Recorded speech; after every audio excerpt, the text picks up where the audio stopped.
What's going on, everybody? It says we're live. I'm 1 minute early, even.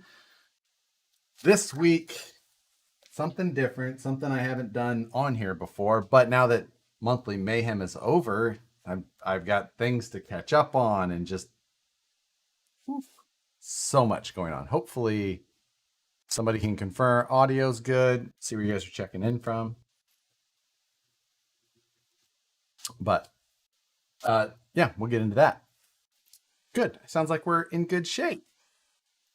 Suki is already here bothering me. It's probably the last night that she is, their last video that she is this involved in, though, because Nicole is back tomorrow morning. Tomorrow morning, finally. There is the Suki monster.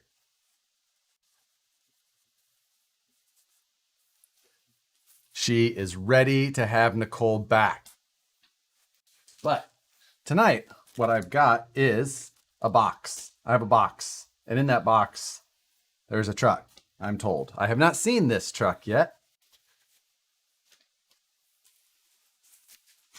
But this is the box. Anyway, this inside, all I know is that this is a Gen 8. That's all I know. And I know that it was bought used, and it was said to have been in like good condition. But when he got it, he did not agree. So he asked to send it to me.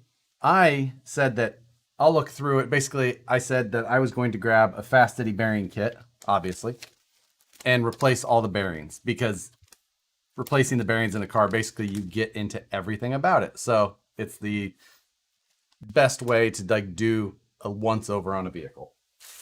So let's see what we have here.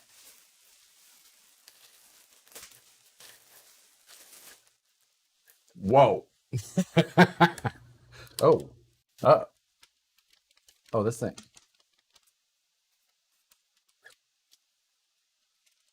Yeah, things aren't starting off good. There's no action in these rear shocks. Like there's no resistance at all. There is. Okay. So we saw where we're starting with. Now the front. Oh my God, it's almost the same, except one of the shocks was completely stuck, so it wasn't moving at all until we freed it up. All right. Well, outward appearance doesn't look too bad, but this performance is going to be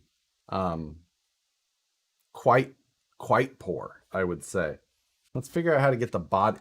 It's on 2.2s and Hyraxes. That's so that's something to note. How do we get this body off? I don't see any body pins. I see it looks like the hood is hinged.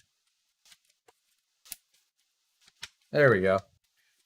It's a metric body, so it's got body pins under that. So we're looking at a what we'll call custom hinge job. Okay. This is an interesting start. Let's see what we have underneath before we really dive in. It's got a 1080 ESC, Hobbywing 1080, so that's solid. Always a good choice with a 1080. We've got an axial 27-turn motor and a Savox waterproof servo. It's the 0231, so it's pretty. Nope, stop chewing on wires. So it's pretty generic servo. Nothing fancy there. And yeah. Suki's quite interested. She's concerned about the wiring mostly. She has electrical. The wiring on the rest of this car is wrapped in this like weird cloth tape. And then the servo extension is done in braided wrap. So he had the actual like fender flares on this thing have been just, I mean, it looks like they, stop it. It looks like they've been trimmed by Sookie. They're straight up gnawed at. We've got 3D printed sliders in this back part. I don't know who designed it's. I'm guessing it's some sort of custom design. What did this say? Fred RC. Yeah, Fred RC parts. Um, they're okay. Not not great. Not the worst. Okay. Let's get this very custom body hinge removed first and then start. And then we're going to jump into some comments because this one's going to be interesting. Oh, what did I do with my power driver? We're going to have to go get that. Oh, I know where it's at. It's still in my book bag from when I was testing the UMG6, TRX6, UMG. I don't know why I have UMG on my brain. Oh, I think I saw Phoenix discussing it in there again. All right.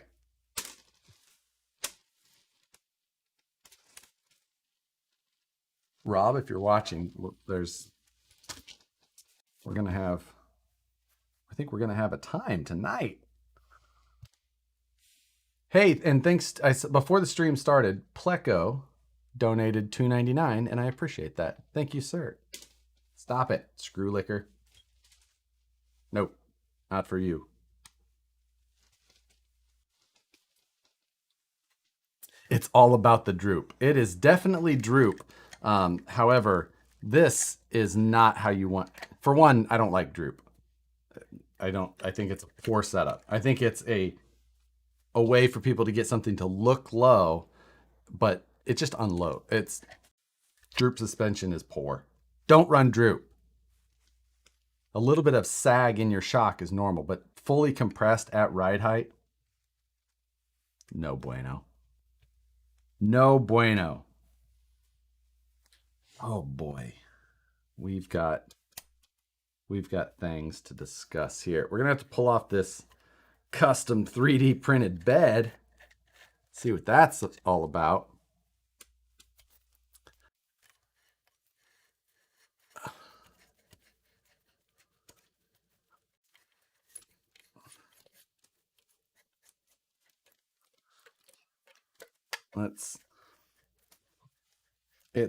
A lot of this stuff, like putting a 3D printed bed on stuff, like, yeah, I get that, that's fine. Making some trimming parts for clearance and all that, also get it.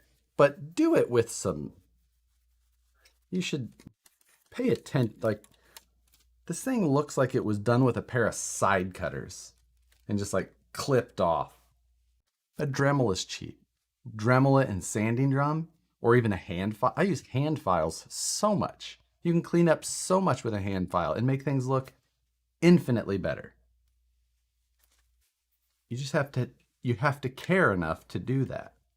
And I do not believe that this person did. There's nothing, I'm not gonna lie, Red Cat's not my favorite car. Doesn't make them a bad car. It's just not my favorite car. Not one that not a car that I'm going to go out and buy normal. Does not make them a bad car. Starter car? Sure. $300.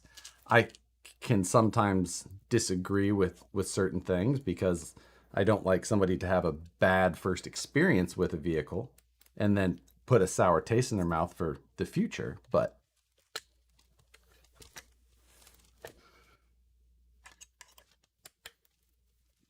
everyone's got a budget, so sometimes what fits in your budget is the best car to get. That's just how it is. Not everybody is going to dedicate such a portion of their disposable income to having a high-end RC car. Or maybe you have a kid or 5 kids and you have to get them all rigs. Then what? All right. So, okay, we're going to take these custom rear body hinges off. This is not my vehicle. I touched on that a bit. I didn't buy this car. I'm not buying it to flip it. I'm not buying it to strip it. I got it because it's somebody else's car. He's new to the hobby. he's dove in quite a bit, and he has some very nice cars as well. But he's not one to just dive in and tear stuff apart. So Sookie has lost interest in this, if you can tell. All right. So now we've got. So this looks like it was a 4 LED string, but they just clipped off the other ends, which is dangerous in its own right because they're just clipped off right next to each other. So it looks like it's gonna short. Receiver box isn't tightened down, but I'm wondering if that means that there's just not a receiver in it currently. I think that is the case if I remember correctly.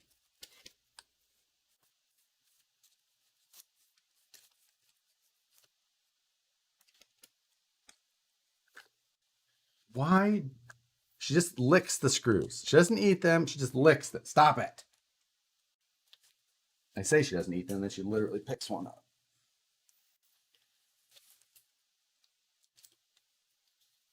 Okay. So now we can remove this. This thing's got a good bit of warp and bend to it, but we're going to figure some of that out. How about I just annoy you back and then maybe you'll stop? Cat. Iron deficiency. That's a good reason. All right, I'm going to try and start by getting access to the transmission area. Hey, Jeremiah with the donation. Thank you. Josh, don't panic. There's a red cat on your workbench. Let's see. Well, this also has the quick access transmission mod done by only putting half of the screws back into the battery tray.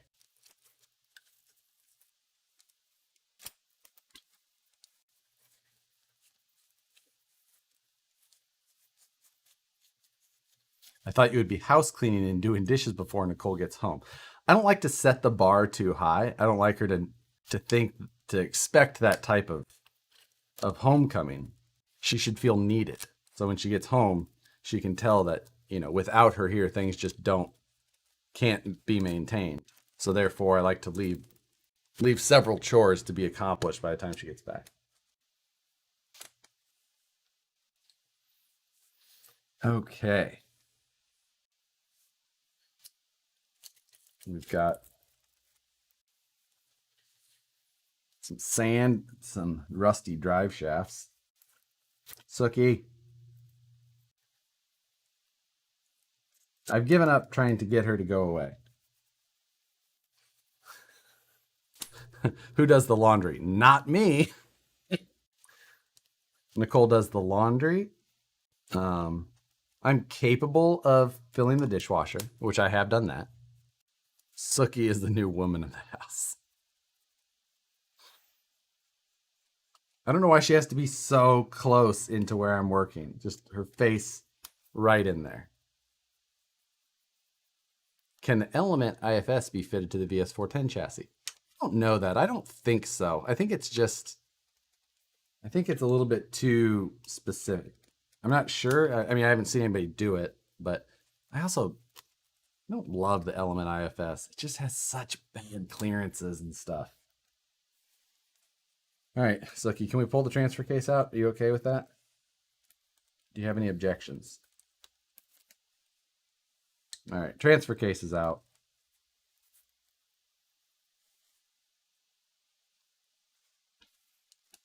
It does have a metal drive shaft upgrade between the front transmission and transfer case, so that's been looked at.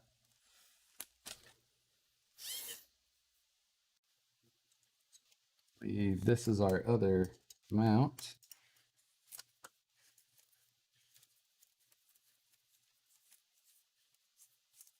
Let's see if that will come out now. Oh, one more screw. Yeah, there we go. One more screw. How many screws do you think you'll encounter? Oh, I think you're just jinxing me by even saying that. Okay, so we got the motor. Sucky! Drop it, shithead.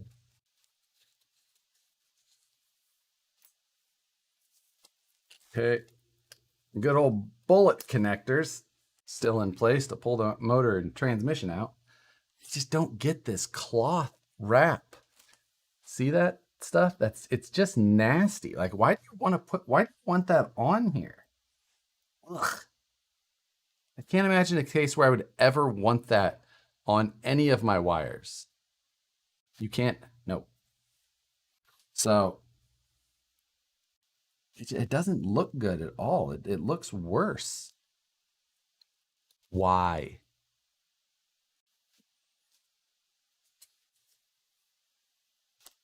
Okay. So from here, really what we've got to next will be the axles. So let's start by tearing that into that part of it first. Truck is going back in the box. Is it hockey tape? Is that what that stuff is called? Looks like hockey stick or baseball grip. I don't think it's grip. It's very soft, like velvety. Velvety. That's not the right word. It's not velvety. It's just like grip tape, like a like a skateboard, right? My God, Kent. What is your problem?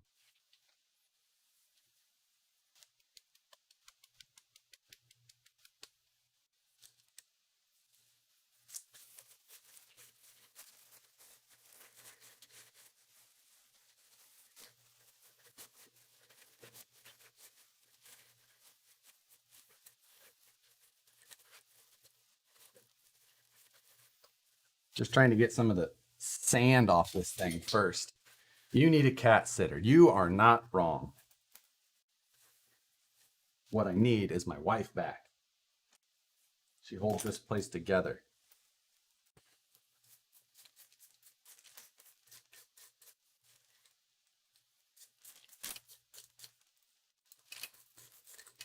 So I'm just hitting this with a bristle brush to get some of the sand off this thing first over my trash can. I'm really late. What's going on right now? What is going on is that this week I received a used truck in the mail from a new RC enthusiast. He bought this used. He wanted me to go through it because he felt like it was not what he thought it was when he bought it used on eBay. I think he bought it as one of like his first cars or second car. I think he bought a TRX4 first and liked that, then got this one and just felt like things about it weren't right. So he sent it to me. He said, hey, go through it. I said, I'll grab a set of fast eddy bearings and I'll replace all the bearings because that is basically the best way to start by going through something. You run into all the mechanical things basically with bearings, and from there you can start. Now, right away, I already found out that this car's got some really interesting suspension stuff going on. So that's one of my biggest concerns.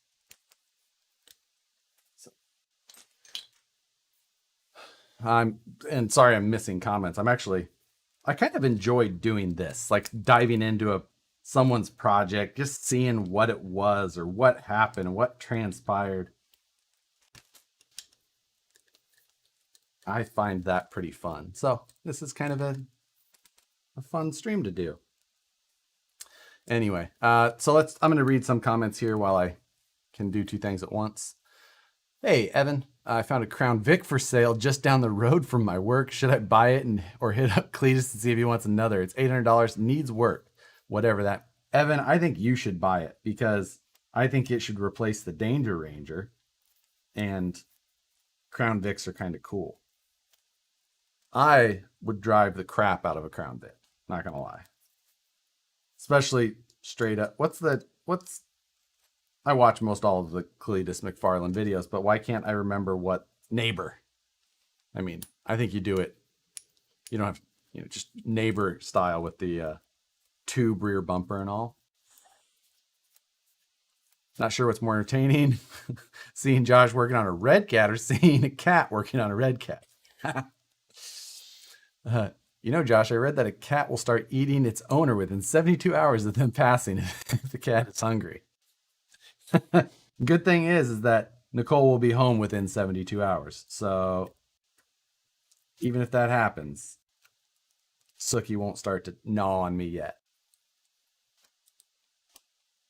Is bathing live on YouTube allowed? All right, let's see what the inside of this trans looks like. So, red cat, so it's got plastic transfer case gears. The bearings are a little rusty, but they don't feel notchy at least, so nothing to worry about there, but we are going to replace all the bearings anyway, just because obviously this thing's seen some water.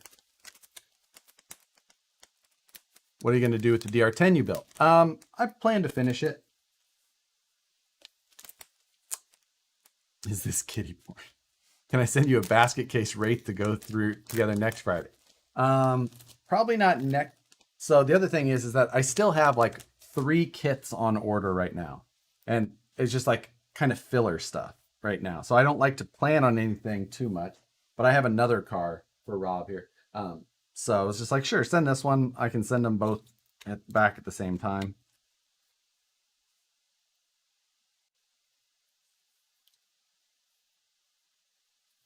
Yeah, these bearings are pretty toast. Like I said, not notchy, but not stop.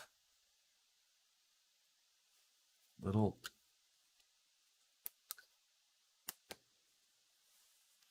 Sookie is censoring this video. Yeah, you guys definitely don't need to see what I'm doing anyway. Let's see.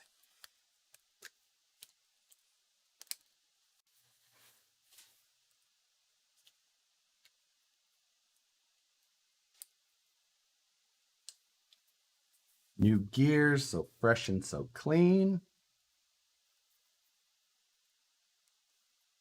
Oh, did I? Hopefully, yeah, I already took that out. Oh, wow.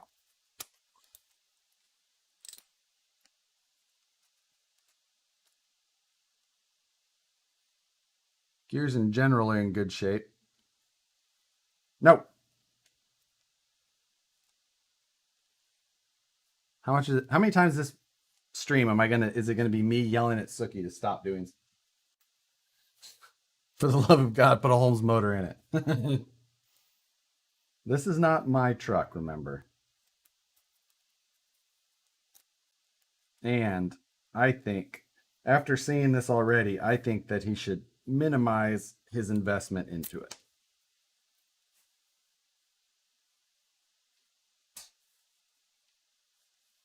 Oof. If you need kits to build, I can send you new kits to build your choice. Huh. Well, it depends on what they are, because sometimes that's a possibility. That was the other thing. Like, I've got like 3 kits on order, and which means I've got like $600 out there just still not here. Because they're not necessarily the most expensive kits, but still, I bought them a while ago. I want them.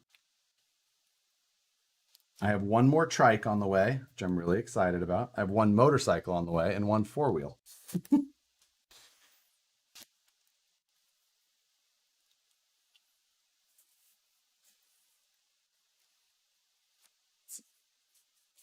I have to yell at my cat all day. Yeah.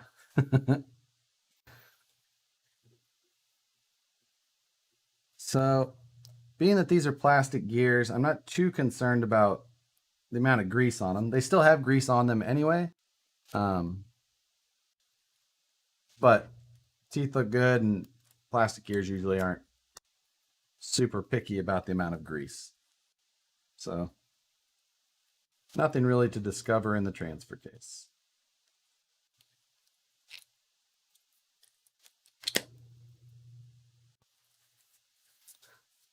Delrin is self-lubricating anyway. I agree. I just don't know if this is Delrin. Delrin's not usually what you'll find in gears because Delrin isn't usually something you'll find injection molded. Acetal, anyway. So it's usually some sort of not glass reinforced nylon is more common in injection molded parts.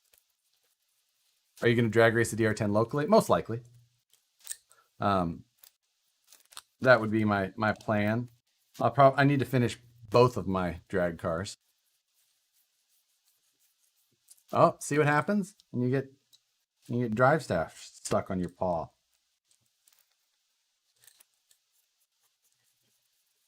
I feel like this would probably be a lot more entertaining if I move my camera back. It's very close right now.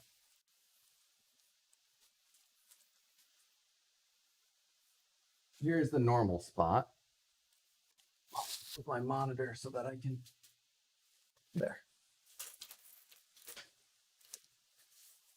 My bubblies have been exposed and the rest of my messy workbench.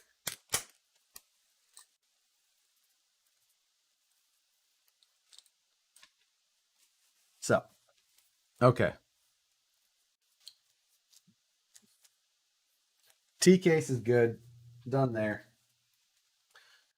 You should put the drive shafts back on. We've got the industrial size can of WD-40. Nope. And these drive shafts definitely need some lube on the joints.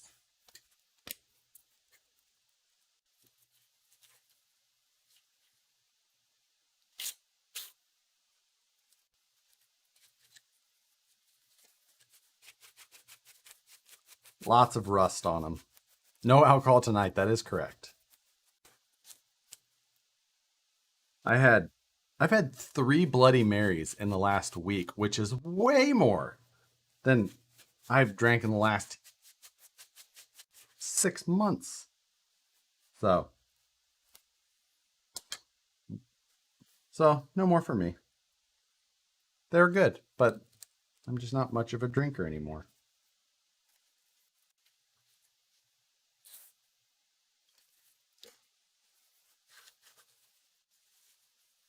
Nicole's going to ground me. Nicole is at her best friend's wedding tonight. Her best friend Katie was getting married back in Kansas City, which is why Nicole has been back there. So I assume that I know the wedding's done, but I assume that they're partying it up at the rehearsal tonight. And then Nicole flies back early tomorrow morning. So I assume when she gets back here, she is going to want a nap and quiet.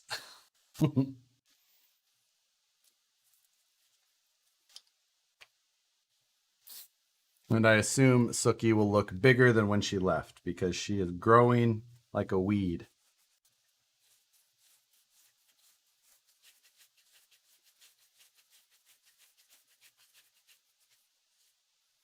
So that.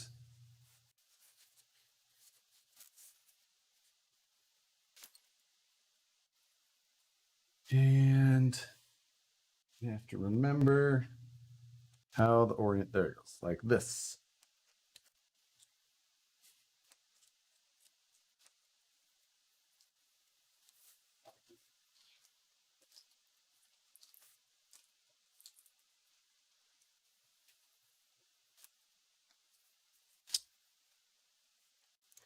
That's a nice kitty. She is quite the nice kitty.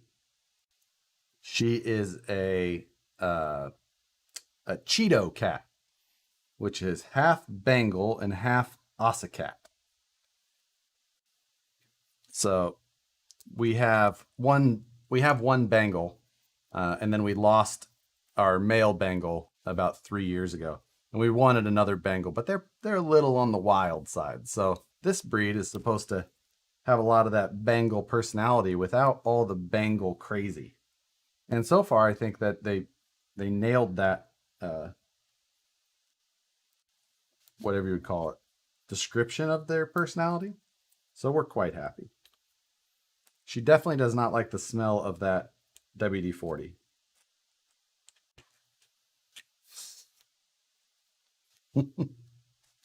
Hey, Mark Cargill, $5. Appreciate it. What does a person have to do to become a torture tester?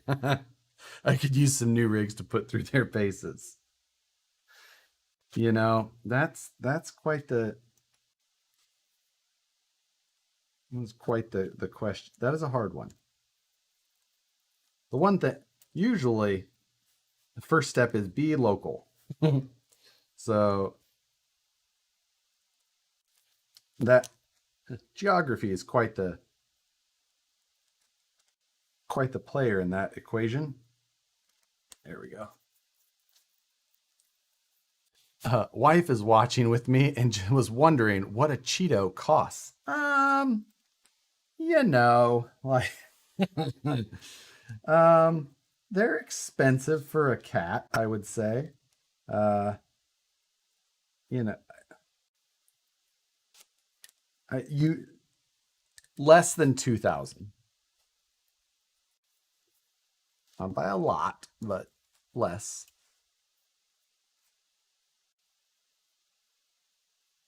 You know, when most cats are free, it's a lot for a cat.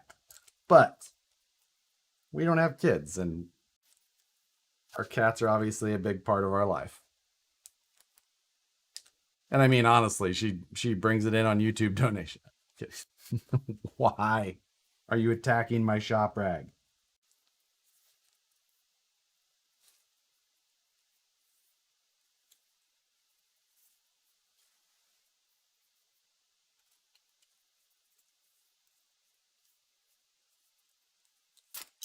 She does not like that. I don't think she likes the WD-40 smell.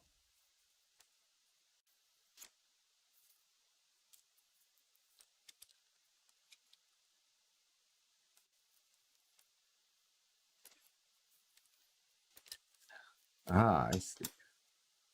Got some crusty in there. Let's see if that helps. She like the cat. She does like the cat wheel. If you guys haven't seen, we got her one of those. It's a, I don't know. It's about this tall and it's like a big hamster wheel, but it's solid. It doesn't have the bars. And she gets in there and she just tears it up in there. Honestly, she does it mainly for the attention though. Like if you're not paying attention to her and she wants attention, she will run over in the wheel, run super fast, and then just start yelling or talking to you. There we go. When she's bad, spray her with it. Yeah. Oh, I can imagine how much she'd hate that. All right.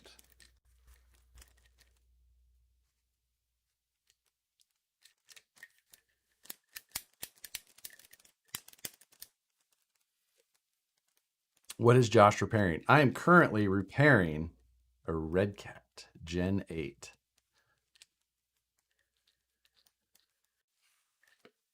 Okay. So, transfer case bearings are repaired or replaced, not repaired. Now we need to get into this part of the transmission. Ooh, again, more nasty looking drive shafts. We're gonna brush this thing off again. Your camera focus is all over the place. She keeps stealing the focus. That's fine with me. I imagine every time cat butt comes in there, it just zeroes in on that.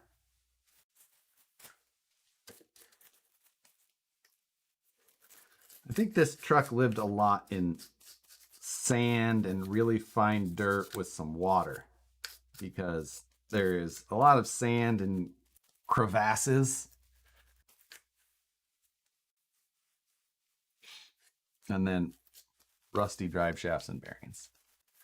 Hey, Jeremiah. I'm a little slow tonight. I'm gonna pet your kitty for me. I have nasty hands, but I'm still gonna do it. Just because she's awesome. She really is a good cat. She's super sweet. Nope.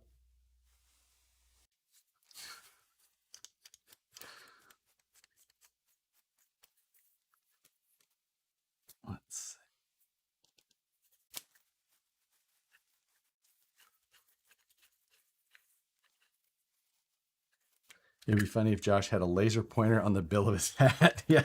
Just so wherever I'm looking, she just had to be right there. Honestly, what I use as my laser pointer for her is the my infrared temp gun because it uses a 9-volt battery, so the batteries are never dead, and it's just like the best laser pointer.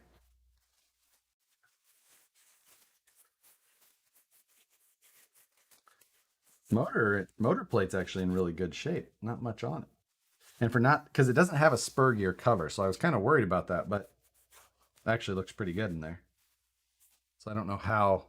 I can't explain the condition of everything else yet. Transmission spins smooth though, so it actually feels pretty good.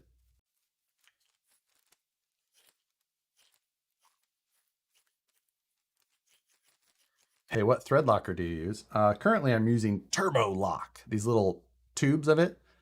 You can get them in like a 20-pack case, and they're just individual then. But I don't know that, or I keep all of the thread lock that comes with kits, and I'll use those bottles. I go through a lot of thread lock, so it's nice to just keep that stuff and use it as you need it. A lot of people like the chapstick style tubes. I haven't actually tried those. I would like to.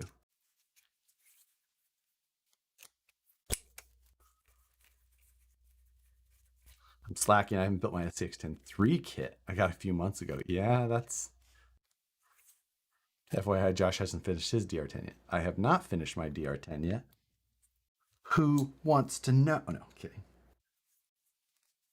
I feel like half this stuff's so rusted. I'm gonna worry about snapping drivers and stuff like that. But it actually does appear to come off pretty well.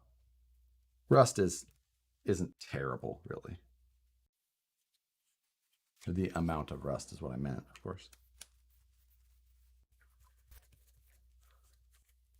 I've seen a red. I have seen a red cat Gen 8. I have never seen a more awesome cat. she, yeah.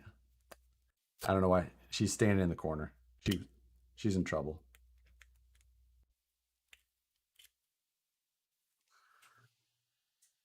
All right. Gears again look pretty good. Internal bearings look decent.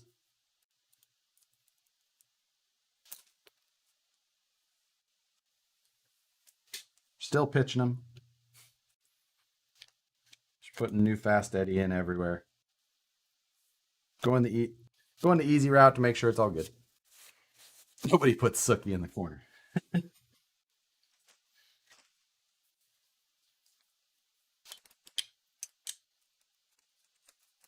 Oh, I forgot that Gen 8 uses that weird uh,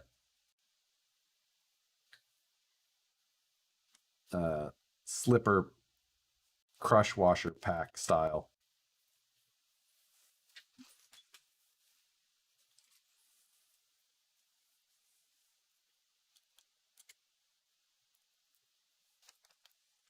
All I can tell you is Cheeto has no Klingons.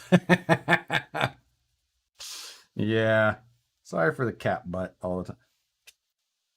It was very hard to film the scale news when she wouldn't shut up outside the door, so I had to let her in. Like, not trying to make this a cat RC channel, but I could not get anything filmed by leaving her out there. It was not happening. It would have been more annoying to hear her squawking than it would have been to just have to see her during the middle of the scale news. But I really didn't want a lot of cat butthole in it either. So I kept having to just, every time she'd walk that way, I'd have to move her around and reshoot whatever I was saying.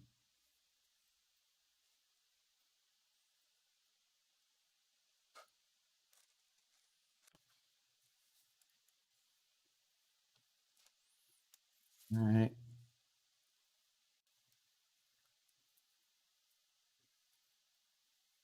All those bearings replaced. Good shape.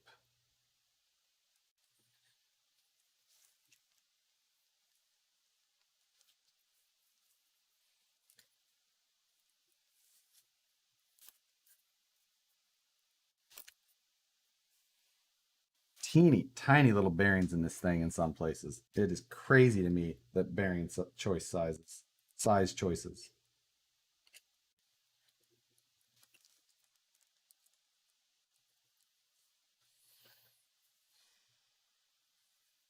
I think I already no, don't think I replaced that one yet.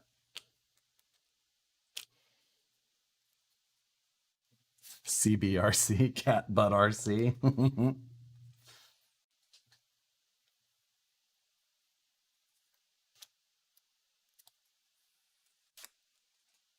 I forgot Josh is a bearing snob. Hey, what? Stop tearing up my chair.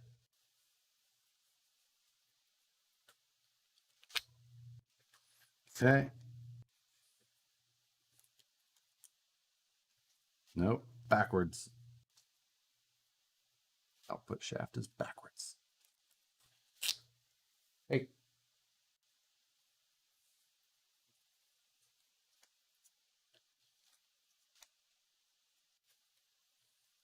Right. Pretty decent shape. Really haven't seen anything obviously wrong with this as far as the drivetrain. Looks like it's in pretty decent shape.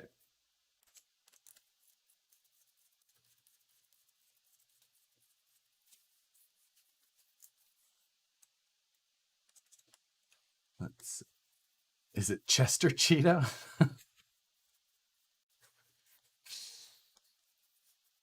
Forgot Josh is a bearing snob. Good bearings are always important. You can get so much out of a car by just a used car by just digging in, changing the bearing. Find all the nasty stuff.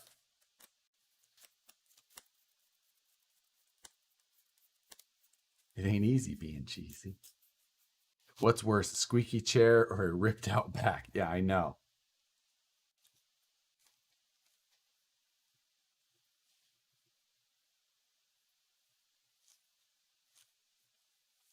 Any ideas or plans for 3D Sunday? Usually I don't come up with my idea until the night of the stream.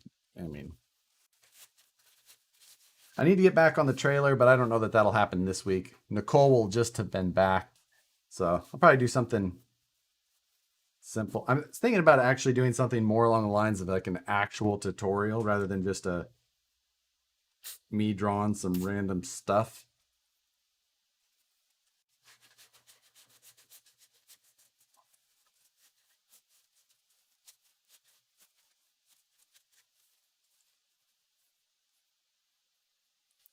Bearing rust on these drive shafts cleans up pretty quick. So.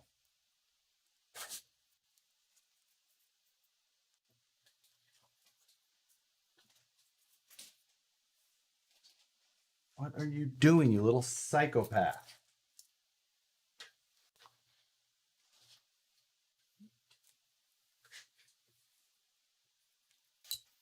She sits in between me and the back of this chair and just flips all around, back and forth, just being a little crazy person. And it's very distracting when you're trying to do things.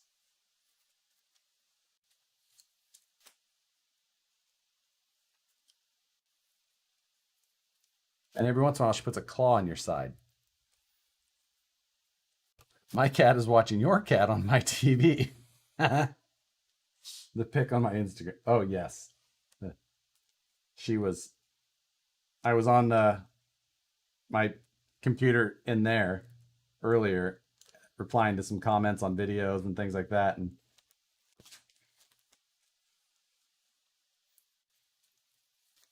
a 360 tutorial would be nice. I'm thinking that's something like we'll do this week. It's something more like actual how to, like every single basic this, that, you know,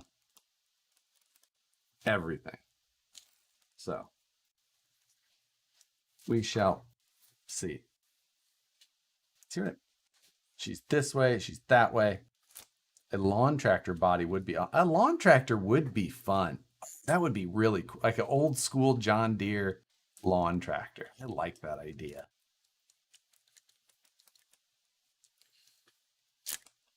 So that would be a great one to do, I think. Um, but yeah, I do want to do it like an actual like tutorial portion, or start with a very from scratch beginner tutorial thing, like every single click, every reason why I'm doing every single thing, and then jump into the rest of the project. But very, very tutorial based. And maybe I was talking with Fast Eddie last night. I went up and we went out. We went out to dinner.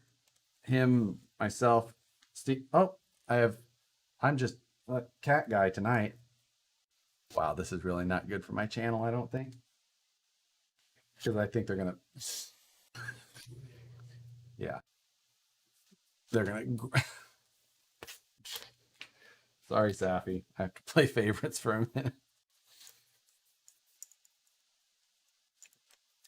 So yes, Lars Christensen also has great beginner tutorials. He does, and he's got a lot of them. And I know he stopped until recently again. Like he was gone for a year, not making anything. Um, and I think like that would be the point. I'll start with something very basic, but then just jump into the rest of the stream where I draw something for fun, and we're RC related. So yeah. Anyway, oh Dale C, what's going on? $5, appreciate it. Scrolled the group scroll. Can't talk. Scrolled the Google Earth and found a bunch of potential crawling spots. Daughter and I went up today to scout them out, found some good. I love Google Earth. Google Earth is like my way to go find spots and places and interesting things and and using actual Google Earth, not just Google Maps. Because if you use Google Earth itself and you turn on the Google Earth community library on there, it pops up these little blue eyes, like the letter I, lowercase I, and it's like if there's something actually interesting, a lot of times other Google Earth people who have either been there, things like that, will have marked it, and lots of times there'll be articles linked to what it is, and you can find some amazing things that way. It's so worth it. Hey, Josh, watching with my son Loomis in Washington. He says hello to Sookie. Well, she says hello back. I mean, she doesn't do a whole lot of anything, evidently, but she's there.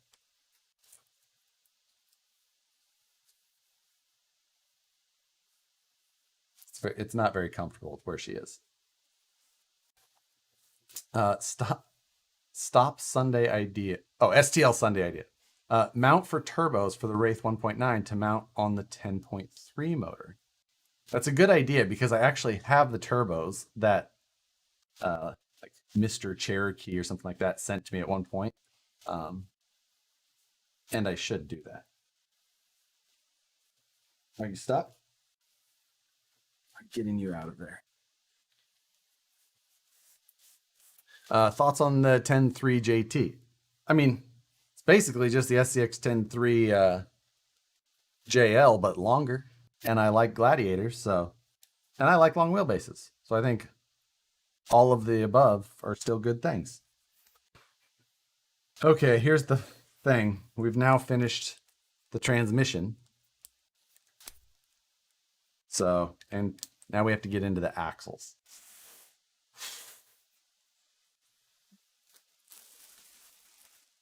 So, here we go.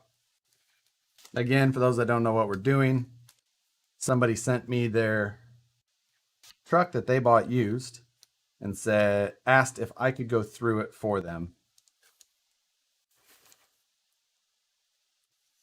And since I have another one of his trucks that I'm building new, I said sure. And I just send them both back at once. So it was a little simpler process than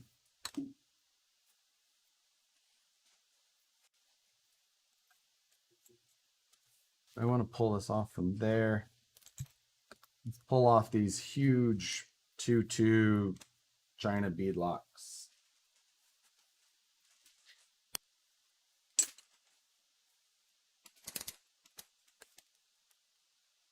God. Oh, they've got big old wheel nut extent or big old wideners on there too. The Junfac wideners. Oh.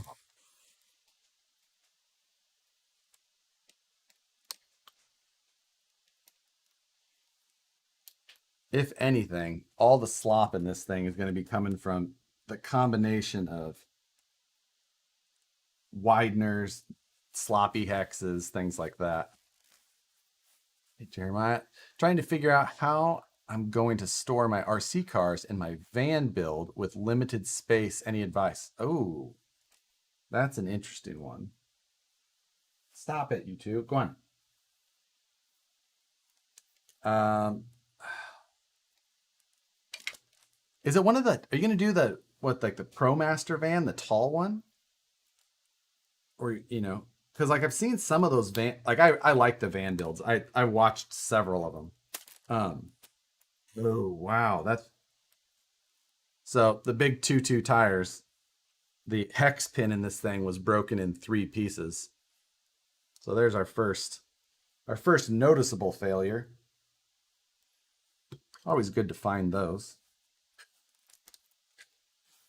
But one of the things that I've liked about how some people have done those van builds is they've, in the tall ones, they've raised the floor up a little bit and given themselves some storage underneath, doing like places to run electrical and plumbing and things like that, but then giving themselves cubbies around. Like if I was going to do it, I would try and put some cubbies in the ground that you could, or in the floor that you could give yourself some ability to do that.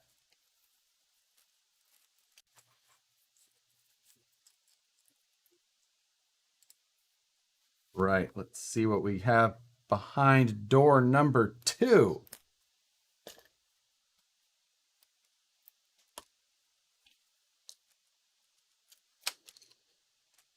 We have, oh, another, there's one half of the hex pin. There's the other half of the hex pin. 2 of those are broken. Oh, and the other part of it is still in there.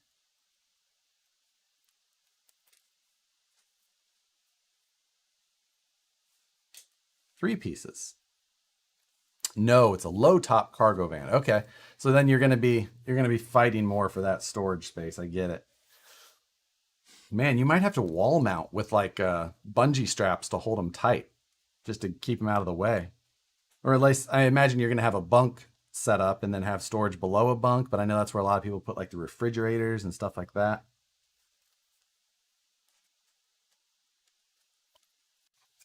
So let's grab the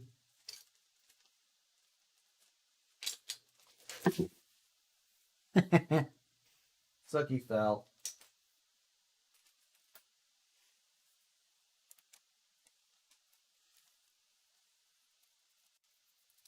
Squeeze those tires.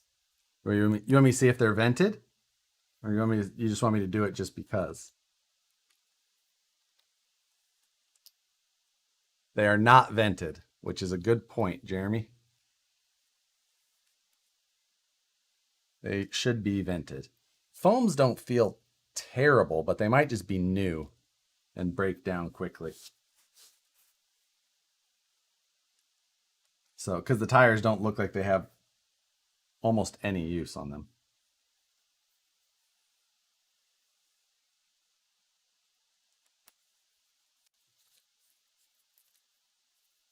Never vent tires. Always vent tires. You should always vent tires for best performance.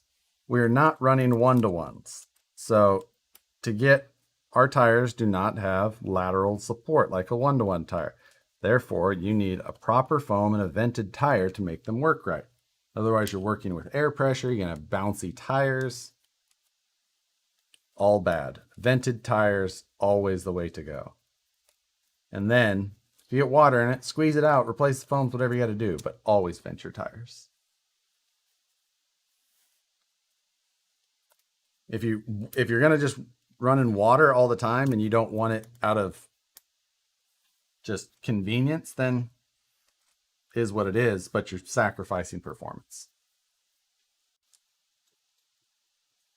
Wheel vents, yeah, wheel vents are same thing, whatever. I don't like to run wheel vents. I like to run tires because I run a lot of Crawler Innovations foams, and closed cell foams do not pass air through because they're closed cell. So if you have wheel vents instead of tire vents, it won't flow anything. It just. How do you recommend venting tires? If you have a leather punch, great. Otherwise, I just use uh, Lexan scissors. Lexan scissors or side cutters. It's fine. I just make 2 holes opposite each other. Leather punch is great. You usually just have to remember to do it when you have the tires off. Okay, rear axle first. Let's see what we have. Yeah, body scissors, side cutters, anything like that.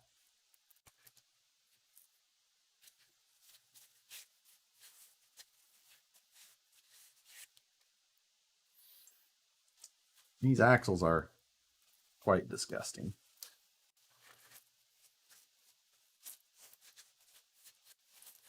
I didn't open up this truck until I got here. I hadn't seen anything about it, which I'm kind of glad on because it's kind of fun to have like actual reactions. But it would have been nice to hit this thing with some simple green and an air compressor to get this grime off of it. I bet those shocks have no springs. I don't know what they have, but it's not good.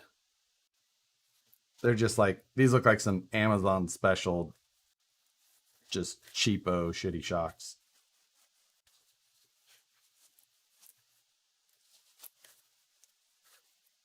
How big of a cut? I don't want to make a hole too big. I use about an 1/8 inch in diameter, just kind of. Out of all the trucks that I run with way too much power, I don't think these are Desert Lizard. I don't think so anyway. I've seen those before. I don't think these are those. I thought at first, but I don't think that's what they are. But out of all the trucks that I've run with all kinds of crazy power and blah blah blah blah blah, I've never had a hole in my tire from where I vented it, or a tear in my tire from where I vented it. I've tore the sidewalls of tires many times, but I always put the hole in the tread. So I overvented my tires. One looks flat. No, that would probably be because you have like a worn out foam or something like that. Your tires should breathe freely. There isn't an overvent or an undervent. If you undervented though, then it could look flat because it could push the air out and not be able to suck it back in. So if you put another hole in it, it might help it. Hey Josh, where's my cat? Oh, she's right by my feet right now, but she dominated the first portion of this stream. Are my comments being seen? Yes, they are, Cotton Air. I'm not reading all comments. I'm just, as I glance up, I see them and whatever's in front of me, I see. But I, it's just as I catch them. Unless there's a donation with them, then I see all of them because they pop up in a separate window for me.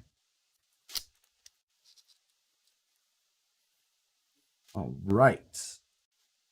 Now, the axles could use some grease because there is almost nothing in here. Gears don't look bad. Not too bad anyway. A little bit of, you can see some action on them, but no chips or breaks.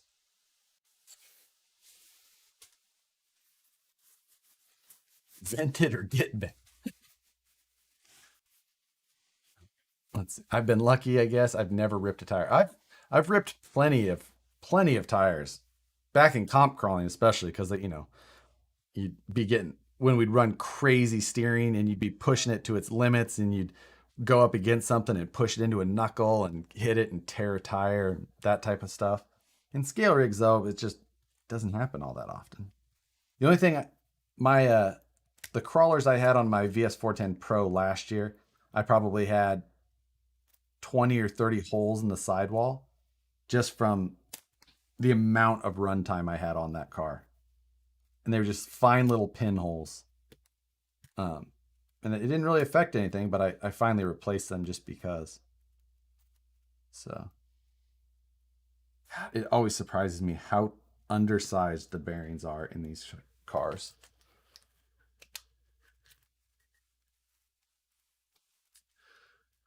So we're going to put that little bearing there, and then the other top one is that.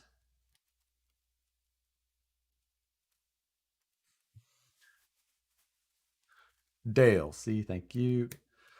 Thoughts on four-wheel steering, contemplating it. I think four-wheel steering is fun in certain situations. It's way too much of a handful if you have a truck with speed, but if you just want like something that's kind of it's more like very technical, it can be fun if you have the right radio.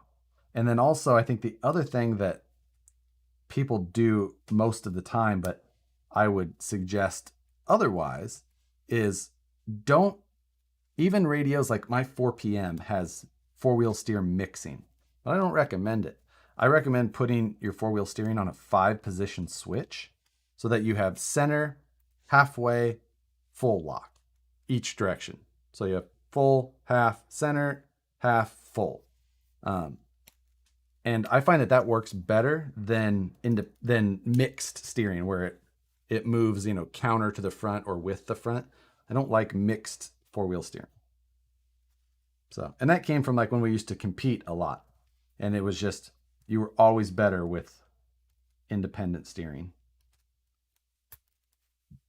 It's a little bit more to get used to, but you'll be way better with it once you do. But again, I think it also depends on the car. Is it possible the only problem with that axle assembly was the broken hex pin? So it's quite possible, because he didn't necessarily know what the problems were. He just felt like the truck was very sloppy, which could just be the difference between Red Cats and the cars that he has, since he's kind of newer to it. But you've got these big wheels that have movement in the hex, plus that widener that goes onto the other pin. So you got like that double area. Oh, it's not really double. It's kind of the same. It's just wider. It just makes things move around a lot. So it could just be the fact that it's a Gen 8 and not a TRX4, which is the other car that he has at home right now. So I'm going to throw all these bearings away.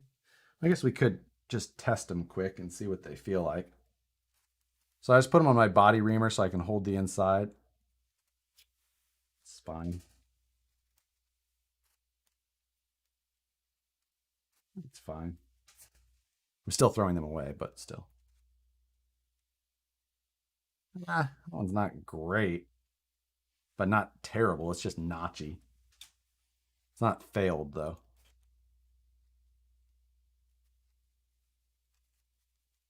That's fine, too. Either way, replacing everything. Hello, just joining in. What are you working on? We're working on a used Red Cat Gen 8. Somebody sent in.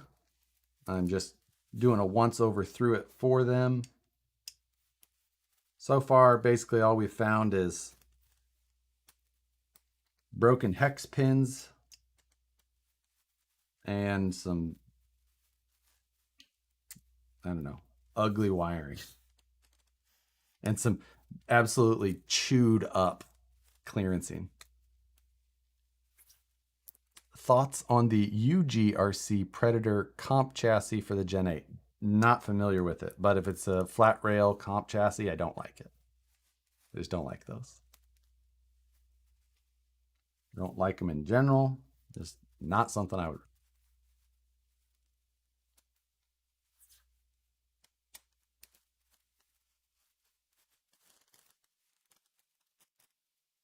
Right. Plenty of grease in the diffs. Well, I say that. There's a lot of grease in the diff, but there's almost no grease on the gears. But that's somewhat common with just like that regular, stock style grease. It doesn't like to stick. Oof. This thing is over tight. We might have to get the soldering iron out for that one.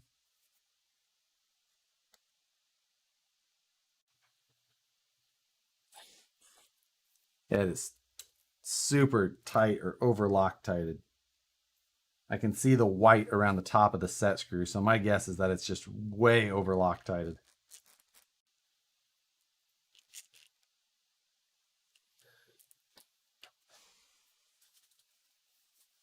Let's see. Red Cat and their use of a half gallon of Loctite. Is that a common thing on Red Cats? I can't really remember running into that, but I could have.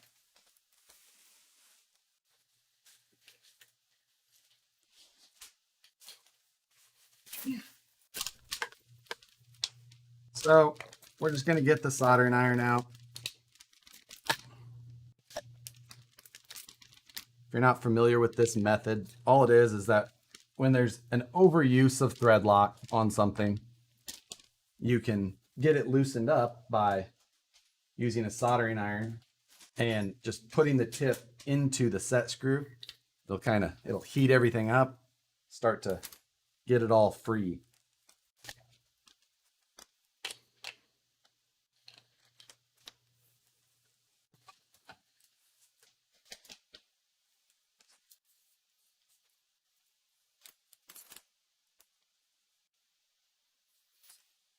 All right. I love this soldering iron though. You just press it, turn it on, and it's at 250, 300, 350, 400 degrees. It's already heated up. So I'm still going to clean the end of this and then tin it, just because the solder will help heat transfer better.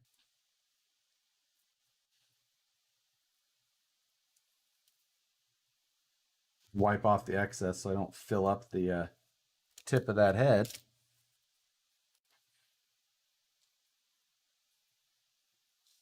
So we'll just give this 15, 20 seconds.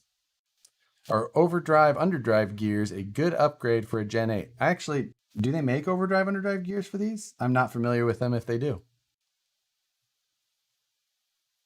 My front axle shaft hex stripped and my drive shaft from the transfer will not come out because of Loctite. Yikes. Yeah.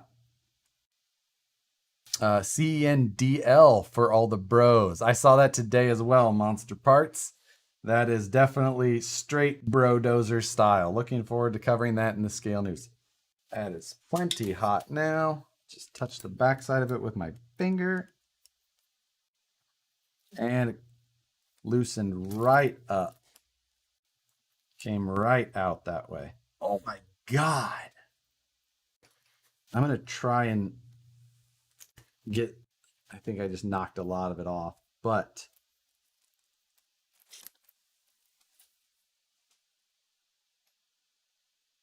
it's just never going to show up. Sorry.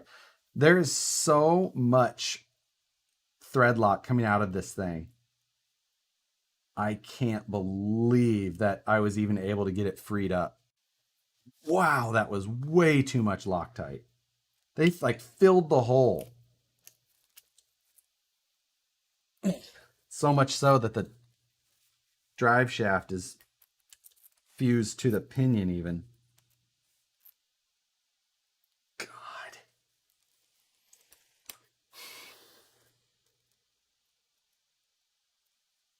There we go. We're just going to put the tip back in the hole for a minute again. VP portals go right into the SCX-10.3. No, the upper link spacing and everything's a little different. If you're talking about the Ultra portals, because the SCX-10.3 requires an offset pumpkin as well. There we go. Moving a little bit. Maybe. We have to go to a big set of side cut. There we go. She's off. Let's kill our soldering iron. Poor side cutters. I'm not like squeezing them. I'm just using them because you can get that fine edge in there and just pry up. Plus, these are like uber cheap side cutters. Like the cheapest. Straight up Harbor Freight.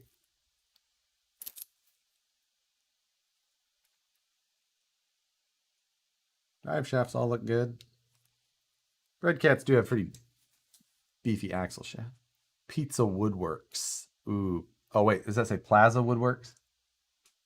Piazza? Piazza Woodworks. That sounds... But now I want pizza.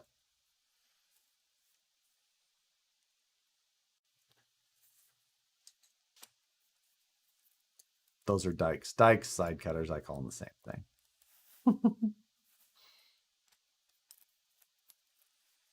Lights went back up to normal when you unplugged it. Oh, did things dim? Interesting. I've had my Gen 8 completely disassembled and didn't have those issues. So yeah, here's just, I'm happy with them. You know. That can also be part of the reason why some people don't have as good of experiences is because the, you know, quality control from one to the next might not be exactly as the same. But not saying that can't happen with all brands, but it's something that has been a theme before. Ooh. This side's pretty nasty in there. You can't tell. It's very rusty, greasy. Yeah, actually. One side had no grease. The other side has a lot, but is still very nasty. Like very rusty. It's very odd.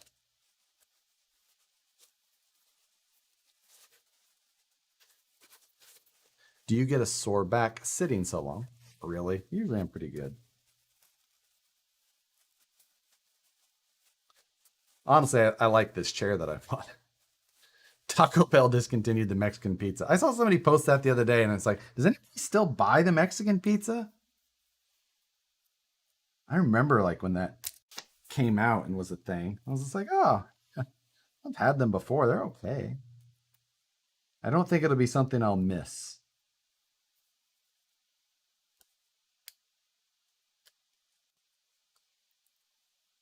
All right, let's test what these bearings are like before we pitch them to see if we find anything. Oh, yeah.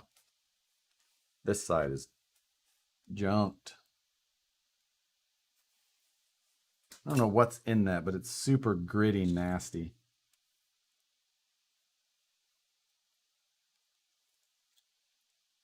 And that side's about the same.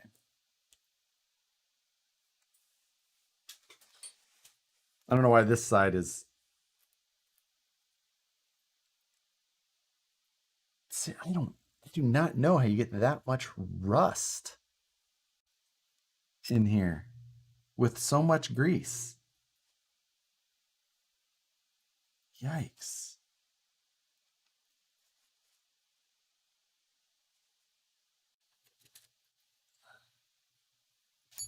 I don't know. This is interesting. Mexican pizza is the pizza rolls of the Taco Bell. Don't you dare. Pizza rolls are amazing. Taco Bell Mexican pizza is like the, what would I equate that to? It's like the Totino's pizza of, no, you can't say pizza and pizza. It's the same.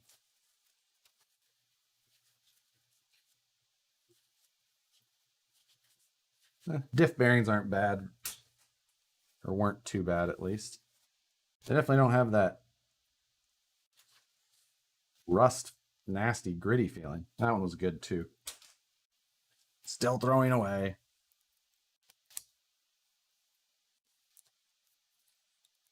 Place with new.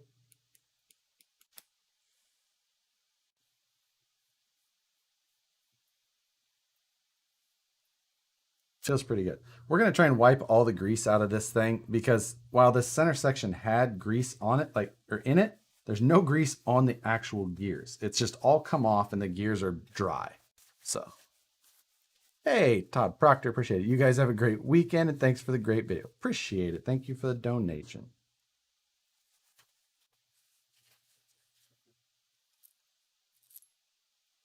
See all that grease that's in there?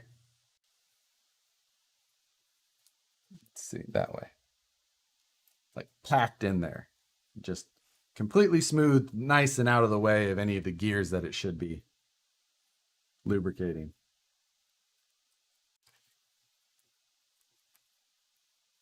And it's like a gelatin.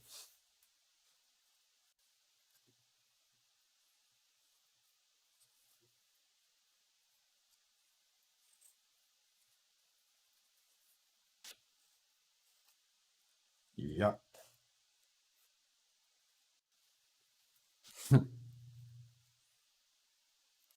Okay. So we got the drive shaft out, the center gears out, so we can pull the pinion out of this thing and check those. Oh, man, that pinion is seized on there. Let's see. Really don't want to jam my finger into that nasty grease.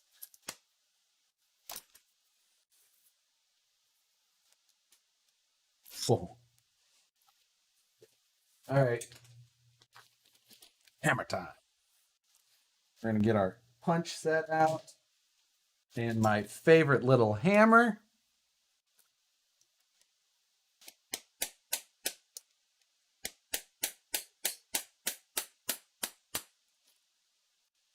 Time. I think I'm going to, Jeremiah says, I think I'm going to order a second Ketertech case. Also, pizza roller tastes better when you deep fry them. Everything is better fried.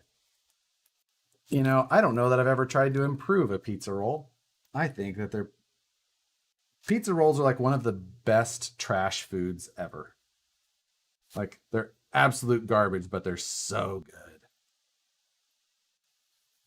Inner pinion bearing's not great. I'm wondering if that was.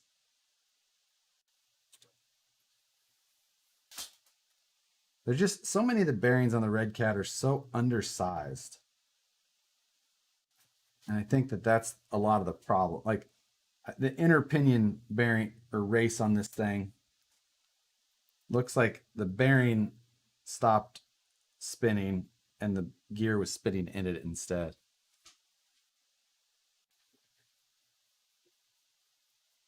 Dude, this thing is toast. You know, a new set of bearings will work wonders for it, at least. Oh, but bearings are one of those things I think Red Cats need or should be watched regularly on Red Cats just because of the size of them. Okay, check this one. Yeah. Outside one is the worst. Bought a DeWalt gyroscopic screwdriver on your recommendation. I think you'll love it. I would be working with mine tonight, but I left it in my backpack after because I had it while testing for the monthly mayhem, and I just didn't bring it back in here. So it's okay. There are not that many screws anyway.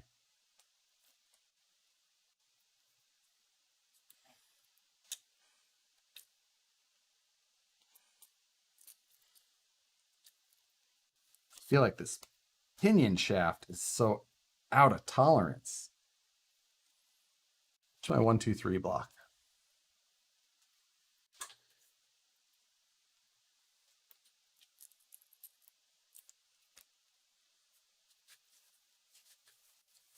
The Matt signal. What's going on, Matt?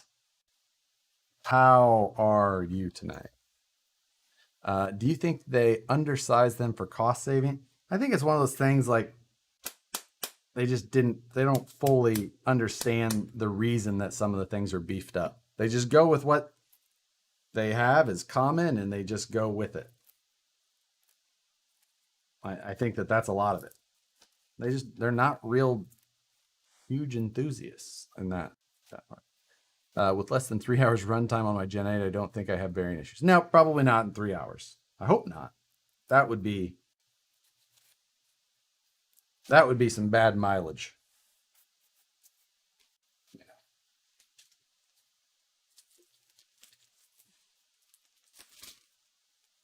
Grab some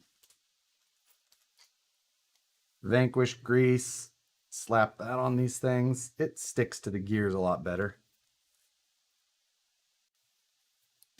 So get that lapped on there.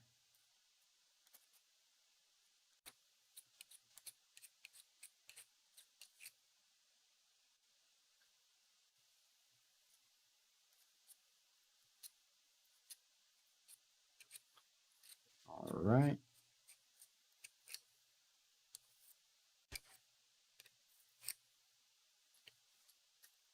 Much better.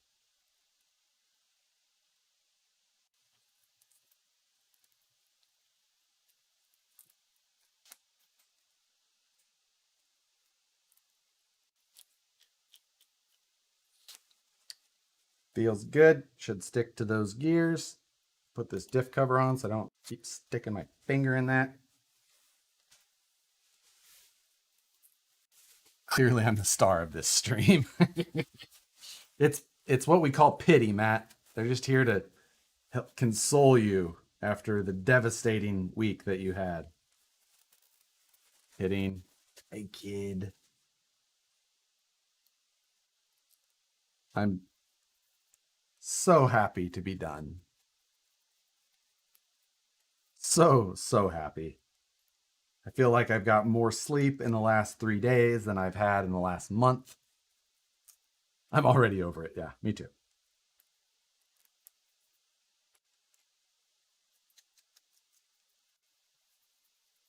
What kind of grease is that? It's just the Vanquish gear grease, rock lube, we call it, whatever.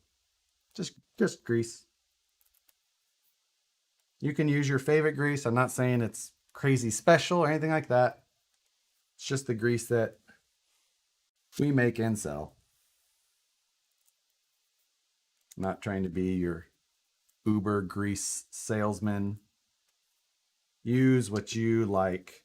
Just make sure it's grease that's good at sticking to the gears, which should be its job. When's the next mayhem? Taking a couple of months off. We've got another challenge that Matt and I are both very excited for, that we have not announced yet.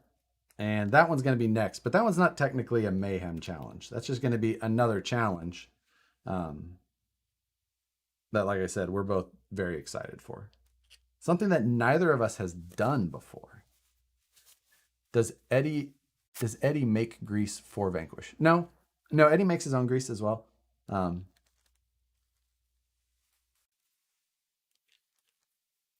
So we're gonna grease these portal gears up. They were. I think I grabbed one of the gears that was previously lubed and one that wasn't. We're mixing and matching, but whatever. We're going to re-grease and move on. And when I say make grease, obviously I'm not saying we're taking, making grease from scratch. We basically get a certain type of grease and we add a couple of things that are common to do for modifications to greases and we dye it, obviously, so it is this color. It does not come this color.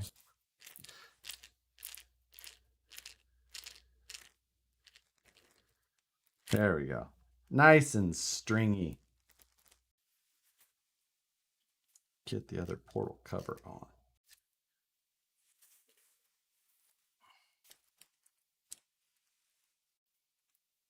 They have their semi-truck challenge. Who said that? Did we say that? I don't remember. Has anyone ever used Spraymax 2K epoxy primer on a hard body? Ooh, that question's clearly not for me. Mayhem chat. I don't know what that means. Drone racing. I have FPV racing drones. I'm just not very good at it. Seems like that would be a mayhem idea, but I think drone laws in general in Canada are way crazy compared to the U.S. Um, Heavy pull on pavement, man. That was another one that we definitely thought about, something like that, which I think would be fun. Next challenge: amphibious dancing rider. Yes. Dale, see CR10 or similar drag drag boat for a next challenge. Outboards are allowed. Just saying. Do it now before Matt complains all his lakes are frozen. he'd probably try and make he'd probably try and get the rules all written so it would be like fastest on water, and then he'd just do it on ice, which would be easier.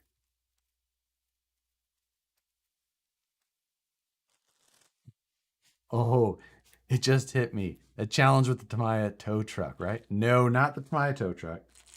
No, no, that is a very expensive unit. I'm not saying it. Matt and I don't have heavy trucks on the way. Okay, now we're going to put a reasonable amount of Loctite on this set screw and reinstall it.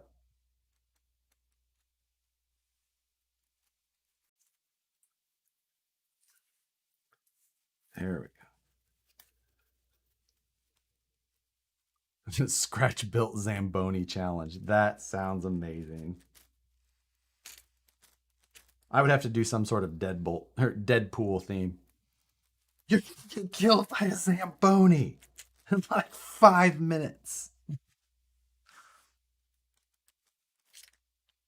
Right.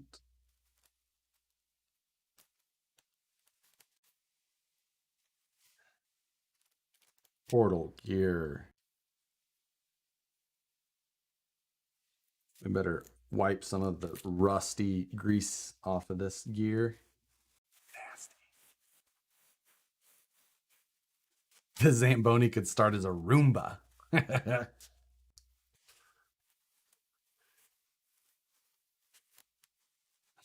Dale, you said CR10 or similar drag boat. What is a CR10? Why do I not know what that is? Did Moose Jaw finish the Fat Fox? Oh, I don't know. Forgot about that truck. He had done significant work on it. I'm in no hurry to make him finish anything. Like I said, I forgot about it. I did not pull the bearings out of this side, though. I just noticed they are already or still rusty AF. DR10 Dale meant. Okay. I was like, what is a CR10? All I know is a printer. And I know the CR12 from Associated. DR10. That makes sense. Do they still make outboard motors? Um,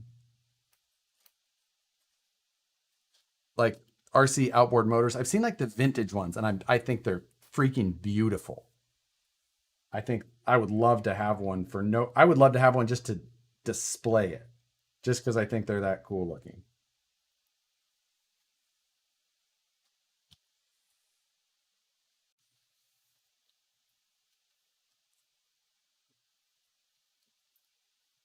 But I wonder, do they still make them? Right.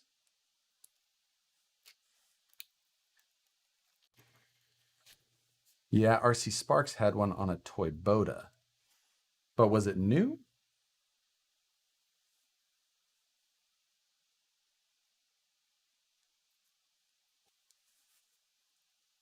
or was it some sort of old one? Okay, yeah, those back in now. More grease.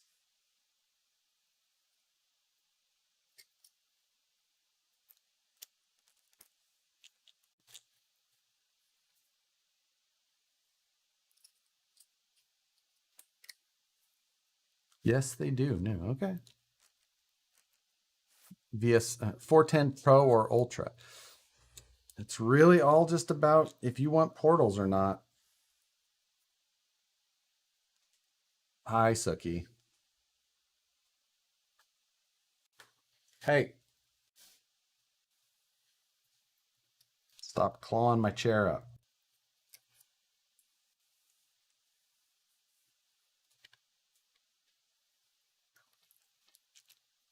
There's too much stuff on the bench now, huh? You can get on there. Non-RC related, if you have HBO Max, watch Action Park. Oh, I do have HBO Max.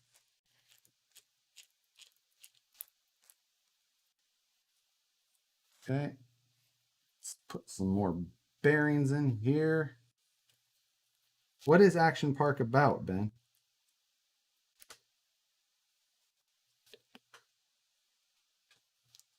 No, it's not that bearing.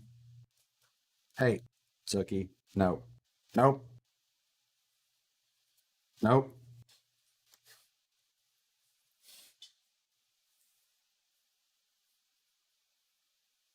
About Jersey Water Park from the 80s. Oh, interesting.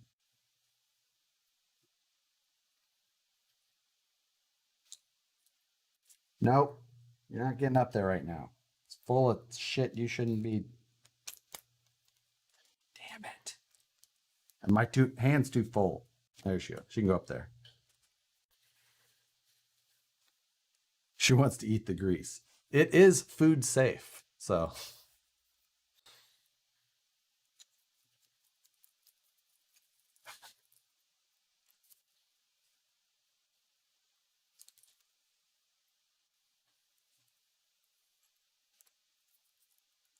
Johnny Knoxville made a movie based on it. Oh, actually, I had heard about.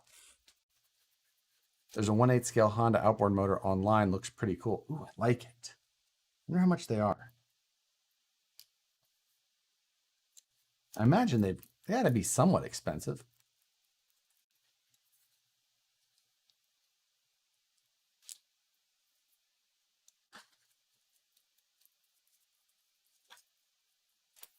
Do they make a cat safe fur dye? That could be interesting. Amazon one was 450. Okay. The other one was like 200. Huh. Oh, 450 Canadian? Oh, okay. Well, that's not as bad as I would have thought. Because that cat needs to. God damn it! Sookie, get down. No. Down. Jesus Christ. Custom designed printed benchy top speed. Oh, like, I don't know if any of you guys are on TikTok because obviously, I mean, I am on all social. Anyway, there's a dude on TikTok that, and I think he has a YouTube channel as well, that he turned a kid's like tugboat style sandbox into an actual boat, like jet ski. He took a jet ski, put it in there, stretched it. It was pretty interesting. So, since Sookie's up here, obviously, we gotta get rid of these nasty bearings. Razor blades out. But we got this axle finished. We can put it back in the truck. Ooh, I gotta make sure I have hex pins. Need Vanquish to make a handful of F9 rock ray axles again. Yeah, rock ray axles I don't believe are going to come back. They just, I mean, it sucks. There was a lot of work put into them, but they didn't move. So, hey, Rich, speaking of Losi, what's up, Rich? What are you working on? I am working on a used Red Cat Gen 8. We have torn down the transmission, transfer case, and rear axle so far and replaced all of the bearings, found broken parts, just as you would expect. This is not my vehicle. I am doing this for somebody, but it's actually kind of fun to dive into a car to do it.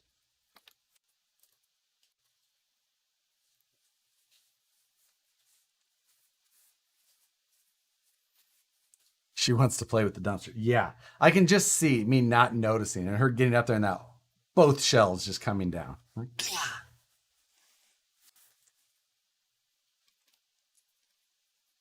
That would have been...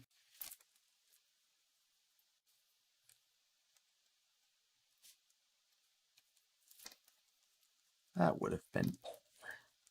Don't forget the shocks. Honestly, I don't know if there's going to be any helping the shocks. My recommendation is going to be to get rid of these shocks and do something different, because I honestly don't think these shocks are worth putting any effort into.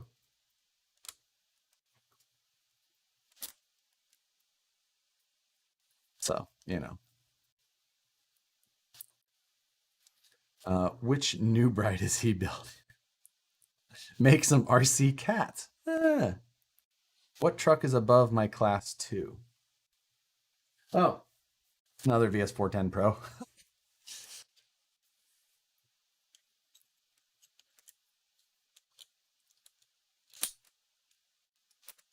It's that one's actually just a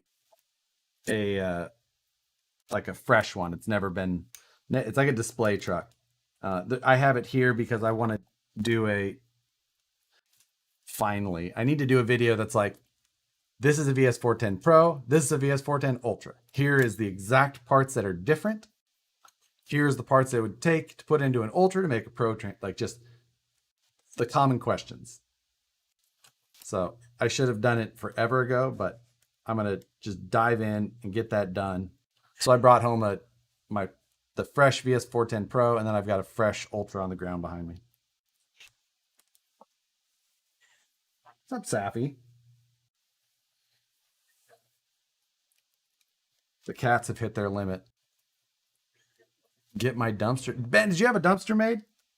Dude, I'm telling you, the dumpster and the mat signal right up there. Prized possessions. They will never leave.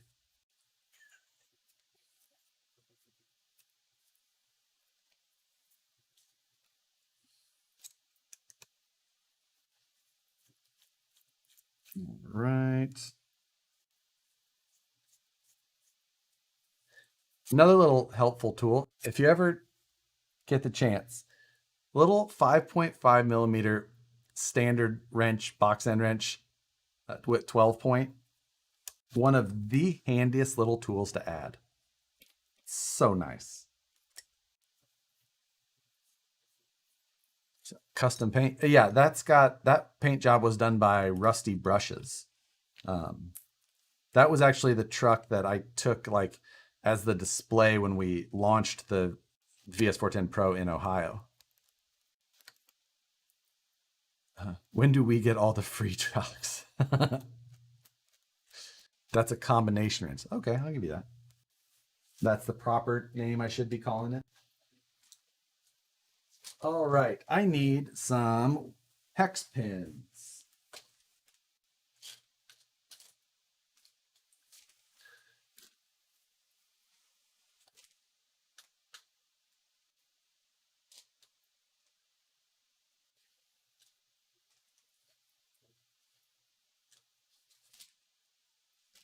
So the reason that I suspect that these hex pins were broken in the first place is because these Junfac wheel wideners, which are a bad idea in general, they don't have a stop against the inner bearing or against this inner shoulder on the Red Cat. So all of the tightening of your wheel nut is just on the actual pin. And that's what you don't want. You want the hex to sit against something and use the pin for engagement only. But when parts are designed to be universal, that means that they're designed poorly and lose a lot of the actual function that they should have. Then you get people that use that and then break parts and complain that my part's broke and it was barely doing anything, where in reality, you could break these parts on your bench by just tightening your wheel nut. Like I can see right now, oh God, there's so much slop in these things too. Ugh, I don't even want to put them on, but it's a bad setup. I'm going to tell him I do not recommend this setup, and I'll let him decide, but I'm going to reinstall for The other thing is that these use barrel nuts like this, which have no locking. There is no nylock or anything like that. So you have to literally just tighten the shit out of them to keep them on. And that's when you then compound that whole problem and continuously break wheel nuts or wheel hex pins. That's what you break. But to fit these big old 2.2s on this Gen 8, it's what you got to do. Bad ideas are compounded by other bad ideas.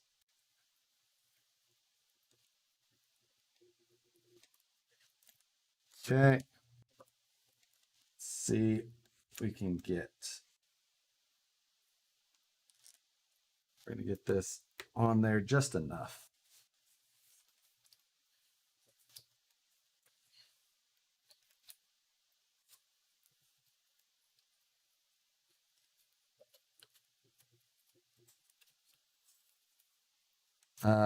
They should have lock washers on them.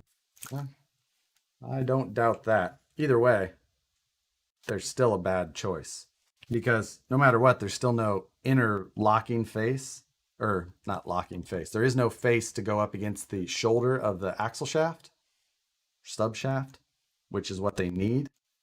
So when you crank those down, you're just going to continue to break hex pins. What's one product you were excited to get, then it arrived and ended up sucking? Mine was the Yeti Rock Racer. Yeti Rock Racer was a bit of a disappointment just because of the gearing and all that. Like it lacked. Honestly, there's been so many in the past that way, but I have a hard time remembering them because I'm just so like I don't know. In some ways, I probably shouldn't say.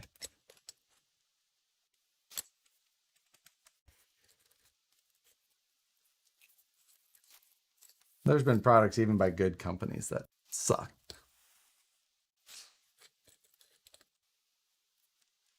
What do we bet that we have 2 more broken hex pins up here? Let's see. Can we?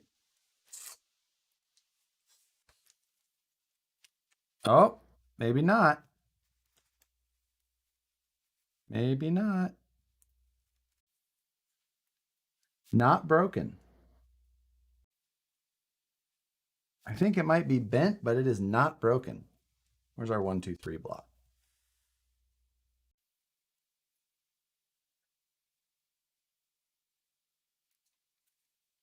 I don't even know. Might not even be bent. We might have a good one. I feel like I should still replace it because it's probably stressed.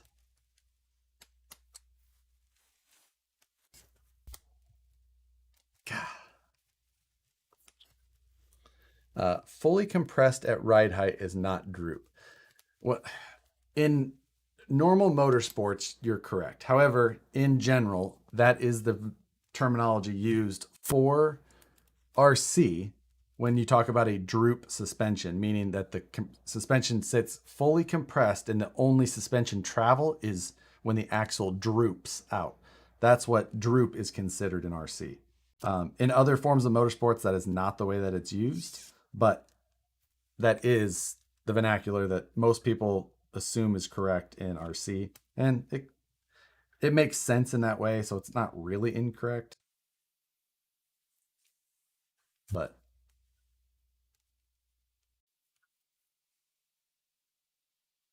both front hex pins not broken. So doing better than in the rear.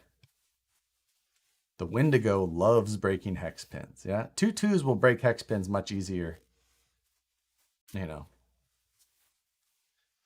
Josh, is there an easy way to identify a real VS410 tire from a fake? Honestly, I don't know. I've only seen photos of the fake ones. So for those that didn't know, the VXT Vanquish tires got knocked off, which I don't know why you would. They're not the best tire. Like, and it's like it says Vanquish on them and everything. Like garbage companies, but the they knock it off regardless because they're shitty people. But I've never seen one in person to compare, so I don't have that answer for you. I obviously missed a screw somewhere. Good thing these big old 2.2s I can fit a wrench through.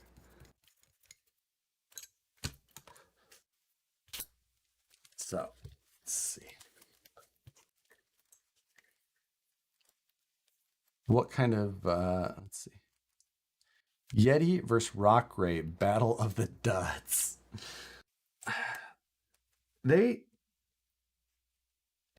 I mean, I think that the Rock Ray was not a bad truck. I just didn't like the way it looked, and I didn't like working on it.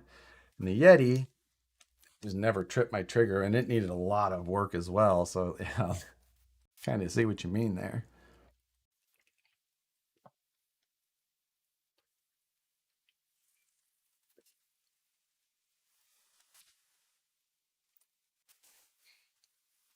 What kind of shocks would you recommend? Depends on the truck, I guess. I don't know exactly what truck you're referring to. I need a cell block. Do I have one handy? Do I have one within reach, or do I have to get them? I have to get up.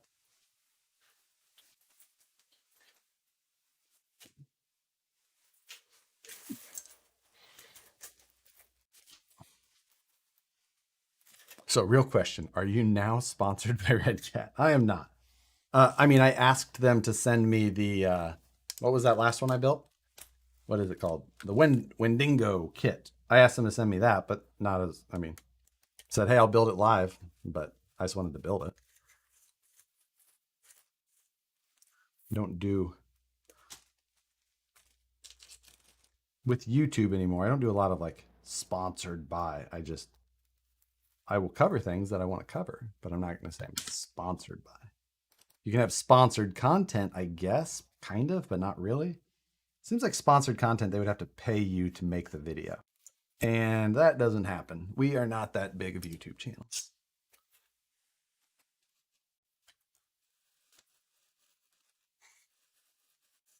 Axial Wraith enters the chat. I loved the Axial Wraith.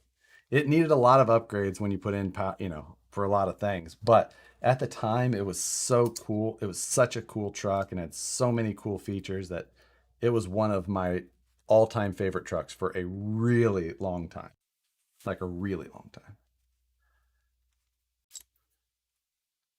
Never broke a hex pin in my 2.2 CR01 with Proline chisels. What kind of power do you have in there? I used to love the chisels, though. I comped with those for a long time.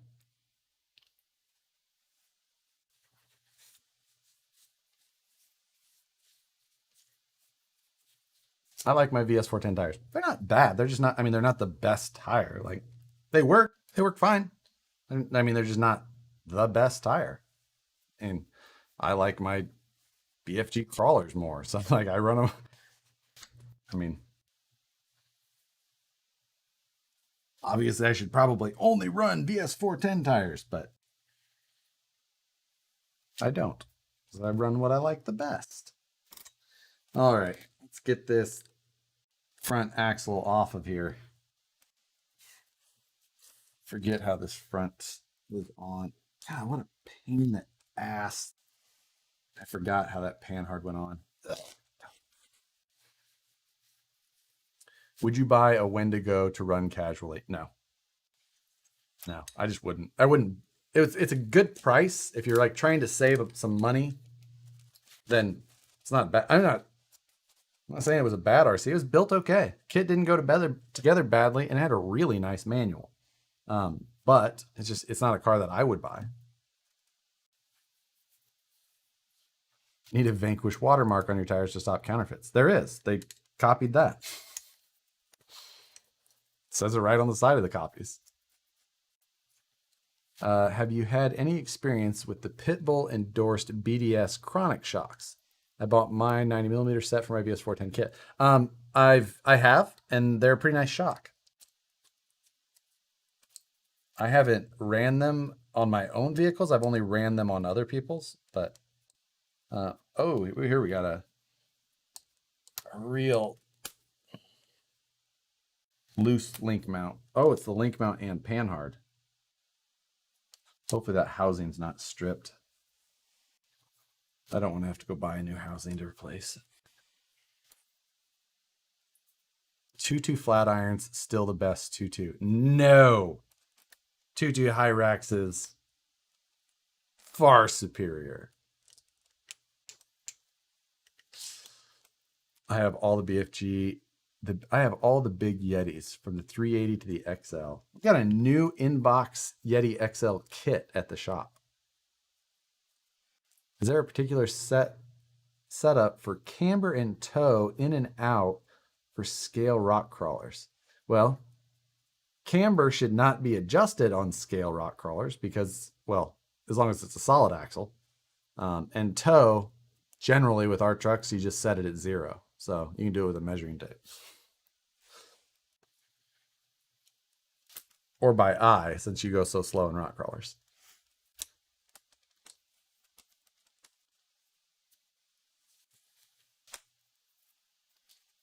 Right.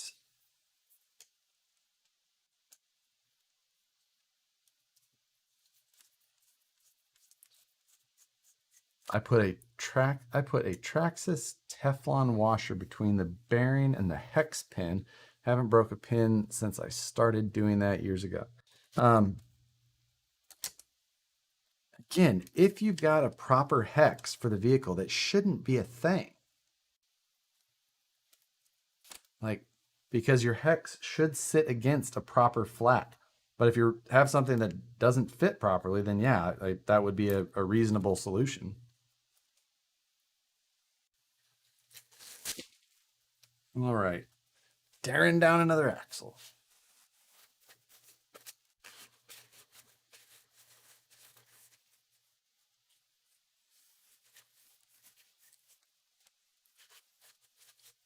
So, oh, this shock's got a massive bend in the shock shaft.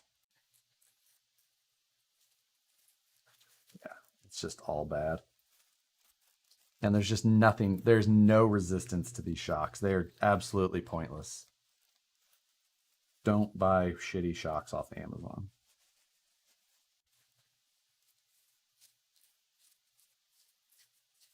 Let's just pull this lower cartridge out and see how much of nothing is really in here. Oh, it's a top loader still. It's supposed to have some sort of seal, but it doesn't.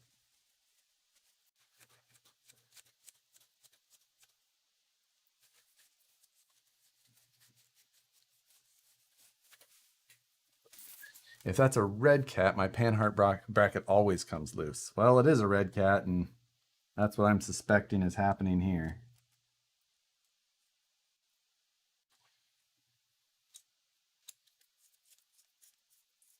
Oh, yeah, that top hole is basically stripped. Shit. Well, we've got, I mean, that top hole is completely useless at this point. Julia Stiles, yes or no? I'm watching Save the Last Dance. I don't know. She seems like such a. She gives me. Julia Stiles always gave me dude vibes. It's never. I could never get on board with Julia Stiles. So I'm gonna go with a no myself. Oh man, yeah. There's straight plastic threads coming out of this hole. There is no saving that there. We have one option.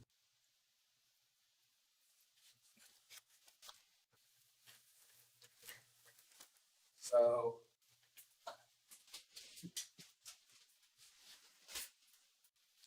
we're going to grab soldering iron number 2 for tonight.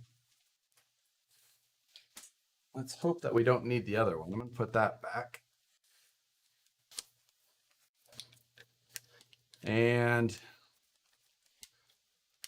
yeah, like Matt Harris said, we're going to put a thread insert in because I don't want to put in a new housing. I don't have a new housing, and I don't think that. So we're going to make some room here.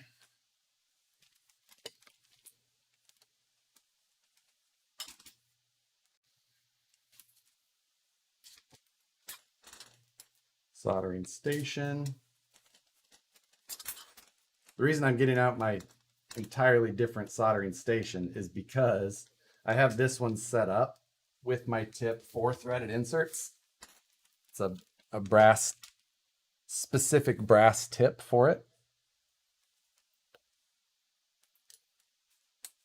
Turn it on, lowest heat level. You don't need much. And then we've got these things here. So these are a heat press brass insert. There's also threaded ones that you can drill a hole and then thread it in with like a flathead screwdriver. But I have heat press ones. I use them for 3D printing all the time. But we're going to use it on this. So we put it on that tip, let it heat up a little bit.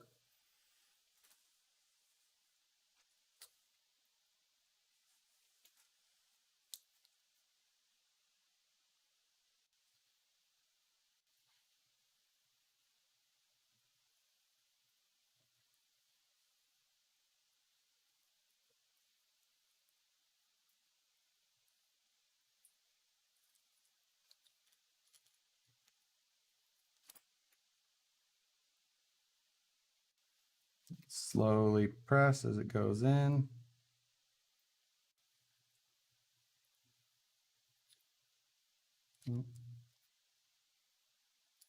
So let that cool.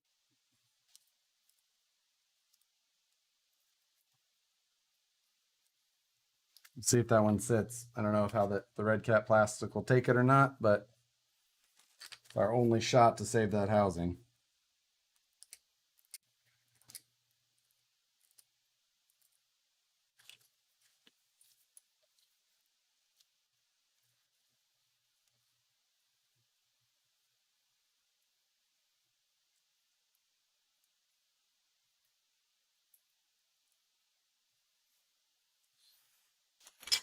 We shall see.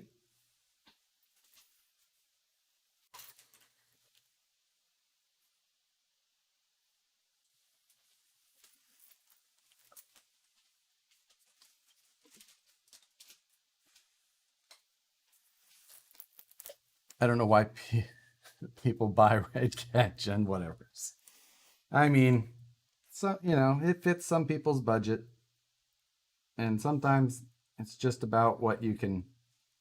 Oh, hi Safi! Right when I've got CA glue out, this is great timing.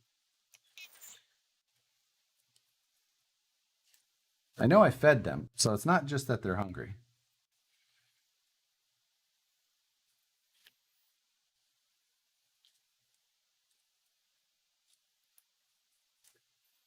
Yeah, and if you like a Scout too, then there you go.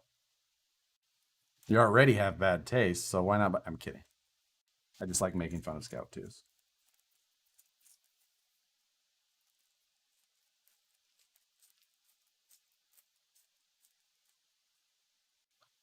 Put a little CA down in the other hole. Hi.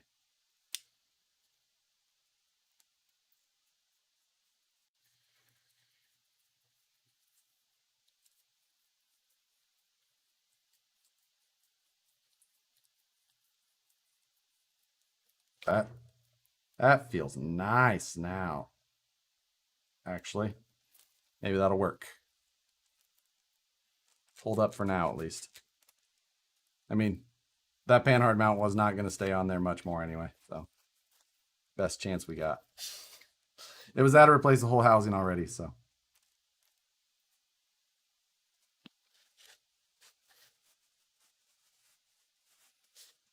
It's like the real one-to-one from the factory with a plethora of issues, no change.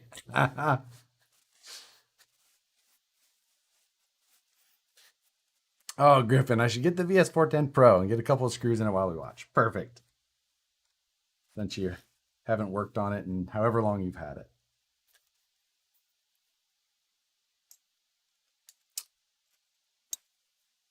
Let's pull off this tie rod and knuckles.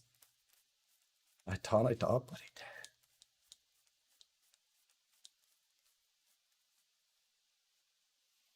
Well, no wonder that's not unscrewing, because there's a nut on the bottom. I watched Josh's review on the Gen 8 price and had to have one. I think I was pretty honest in my review. I didn't sugarcoat it. You know, for the price, you like the features, you wanted portal axles, there you go. And again, if you like the Scout 2 body, there you go. Now I've got both cats. And for some reason, these two cats are not best of buddies.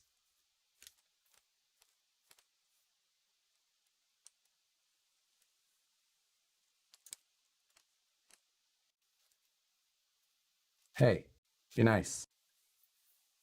Don't you dare, Sookie.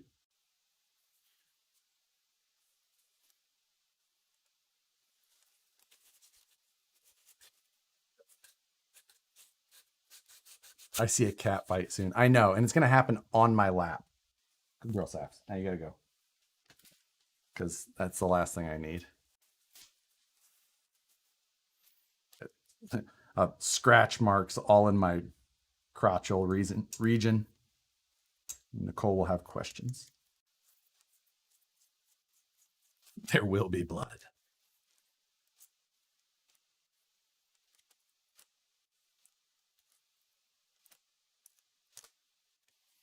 All right.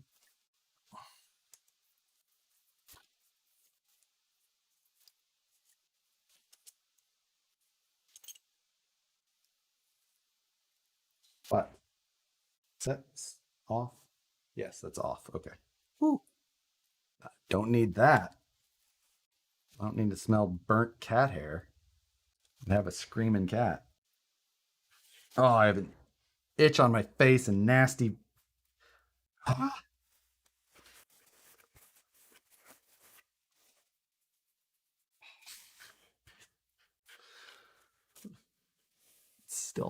Still not great.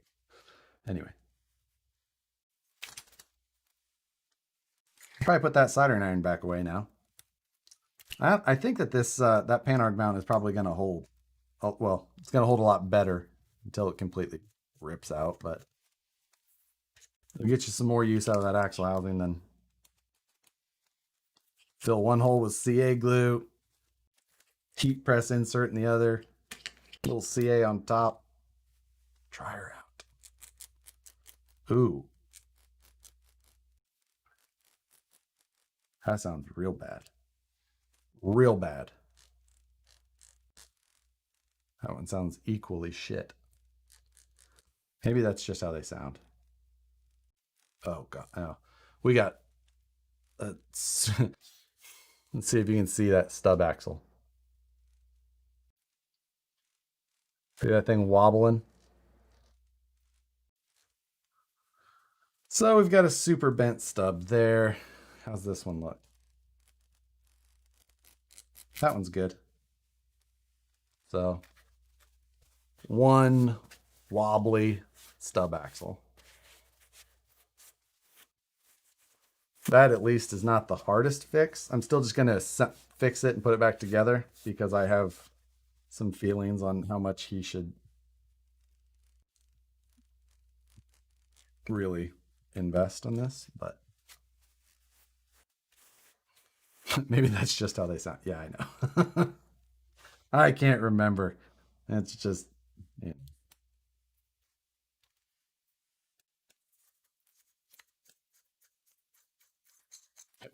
The wobble helps it grab ledges.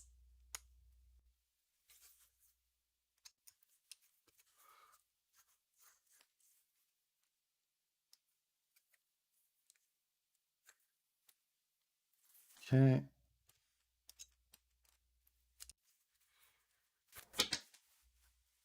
Got it. I got it. Have you seen the latest WL Toys D12 mini utility truck? That would make an awesome platform for a monthly mayhem. Yikes. I don't know that I would.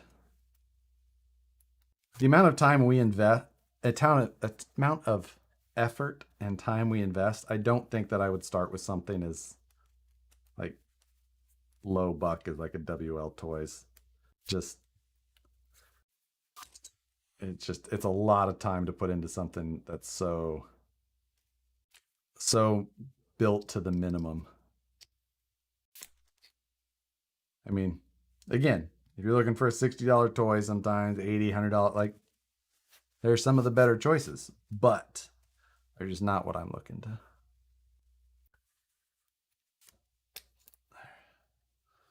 One bearing out. How does it feel? Gritty. How's this little teeny upper guy feel? Built to the minimum is everything I did. That's funny.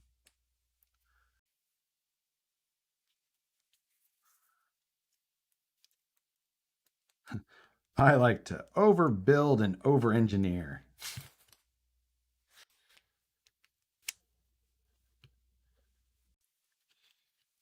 I think a portion of our culprit of sound is the fact that there is but a hint of grease on here. Like they just kind of waved the grease by it. Like, here is some grease. So here, yeah, oh, there you go. So all new Fast Eddie bearing kit, go. That is what we are doing. We had the brand new Fast Eddie bearing kit, and basically that was what I told him I would do. I said I will get the truck and I'll put a whole new bearing kit in it, and that should basically help show me anything that's wrong with it. So I find just install a new bearing kit in a truck, you'll find almost all of your issues. Oh shit. Yeah, pull off the back screws so we can get to the shaft out.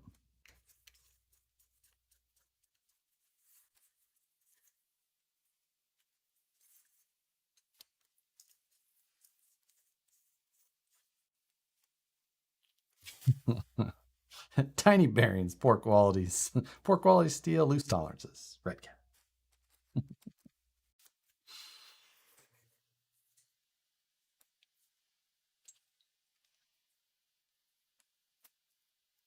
There we go. One big inner bearing. I'm not even checking it, just throwing it away.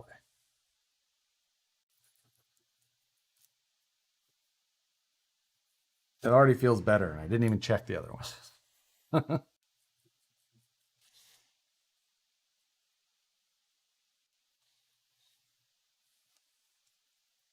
All right, let's put that back in. Reinsert these uber tiny little screws. What's your bet on Proline by the Fire happening? Um, hmm. Well, they said that they were going to have a definite answer by September 15th before. Now, they have talked about bringing in porta potties and stuff like that. But at the same time, everything in California is all wonky still. I'd have to check what that county is doing for regulations currently. I would say like 75% chance it's not happening, but that's still 25% chance it is because of math. Grease, new bearings in, time for grease.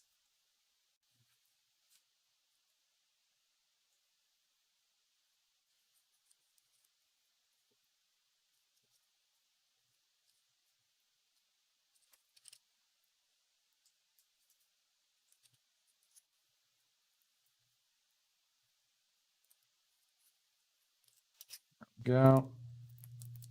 Yeah, good coat on there. So you're saying there's a chance.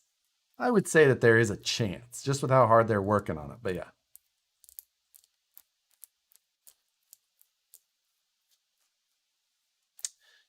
You ever going to do a vid of your VS410 Pro running gates next to a Toyzuki or a G-Speed? Could, but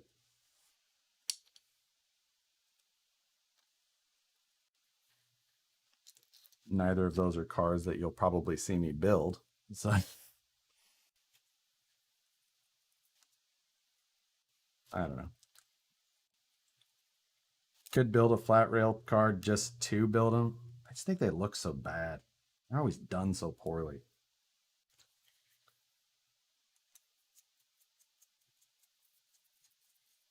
Chassis bearings have any grease inside them?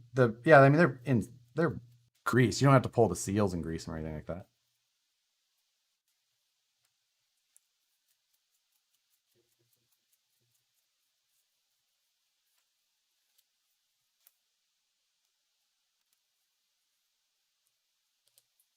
Right.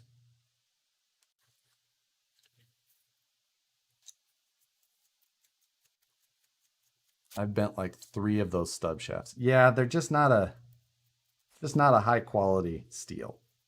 It's just a very cheap, low carbon steel that has a poor heat treat. Like it's just kind of the way it is. So does it sound any better? Not really. It's okay. That there's oh, it does sound better. This one is much louder. much louder. That one only sounds bad, not terrible. Josh, did the diff lockers upload in the end? I was with you, tried to upload. No, they did not. I need to try Thingiverse again. Thingiverse had a big warning across top saying their stuff wasn't working. But once it does, I'll get those diff lock cable things uploaded.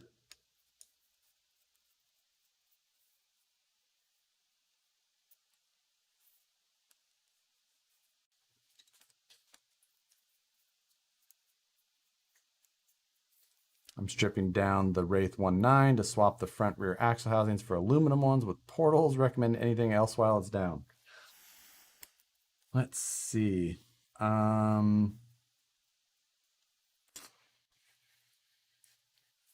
mean, not really. Transmission's pretty good out of the box. The drive shafts are good. Hey, out! Stop it, little shithead.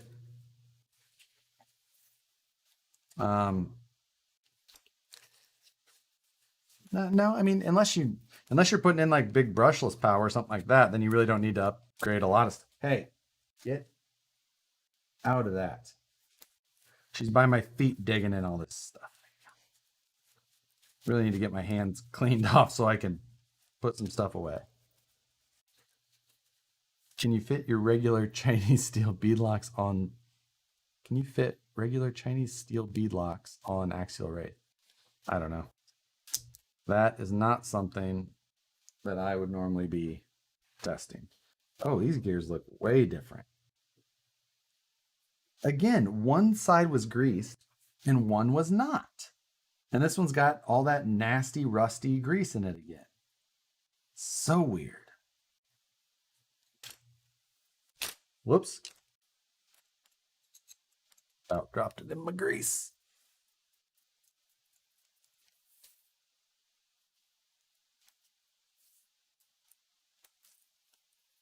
Let's see. Josh, quick question. I'm gonna get some bubbly for the first time. What is the best flavor? The blackberry is actually a pretty good flavor. It's got a lot of flavor. I also like the mango a lot. I also like pineapple and grapefruit. But if you don't like grapefruit in general, don't do that. I like grapefruit. But mango, blackberry, pineapple. Those are the 3 I would suggest first. Out of there. You Little pain in my ass. So happy when your mom is home. Bubbly is hot garbage. Makes water taste good. You are fired, Steve D, because bubbly is amazing.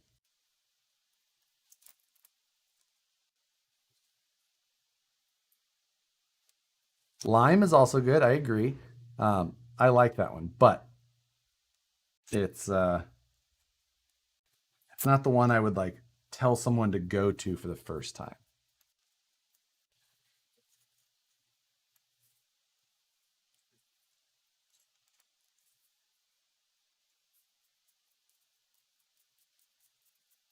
I've been enjoying the Polar brand seltzers lately. It says they, I've tried quite a few of them. Bubbly seems to be my favorite. Just man up and have a mango monster. I have not. I used to drink a lot of energy drink. Not a lot. I'd probably drink, I would say, 3 Red Bulls a week before. Um, and in February, when Nicole and I started our whole 30 diet, I dropped energy drinks totally. And I don't think I've had an energy drink at all since. I haven't had an energy drink since February, like the very beginning of February, even, which is was pretty decent for me. Do they have that bubbly in Missouri? I would think so. I think bubbly is made by Pepsi brand, so it's pretty widely distributed.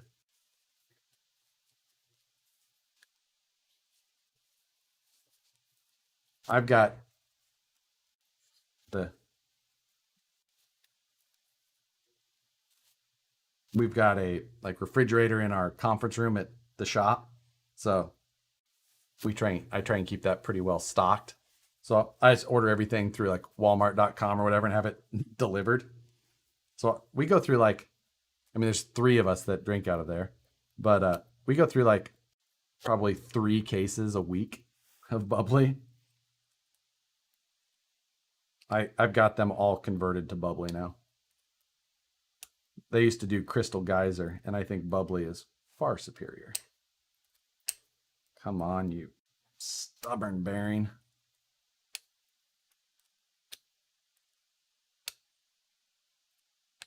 There we go. Come on. I wonder how many of the bearings that I've taken out of this that I've dropped right in my crotch. I'd say 80%. Okay, so we've got those replaced. That in. Need to grease.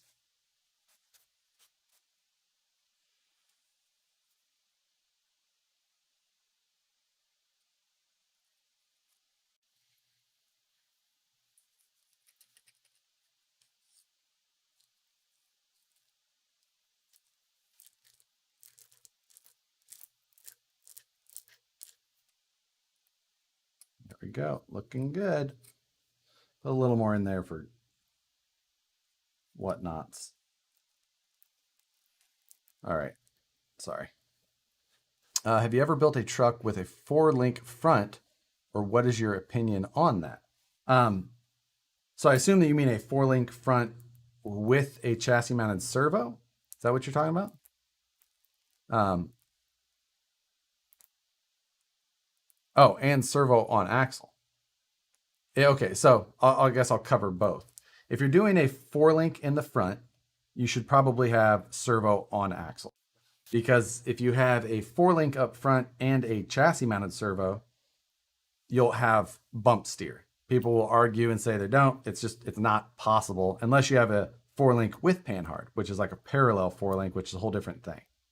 Um, most 4-links on our RC trucks are triangulated 4-links or double triangulated 4-link. Um,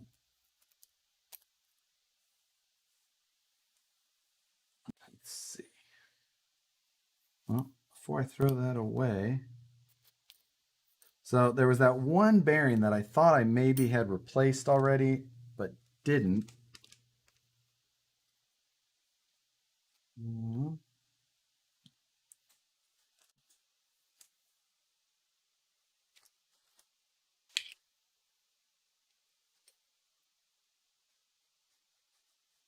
Which one is it? I'm guessing I replaced one and threw one away. Or did I not?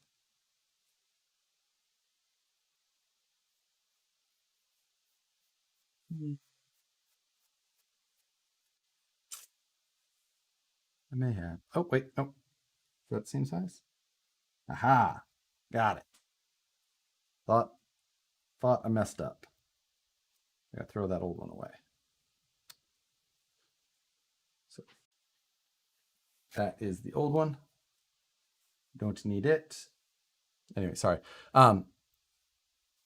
So, but a 4-link up front with servo on axle, perfectly acceptable and probably one of the best performing setups you can do. You have zero loss of steering, through the suspension. Then it's all connected to a rigid body.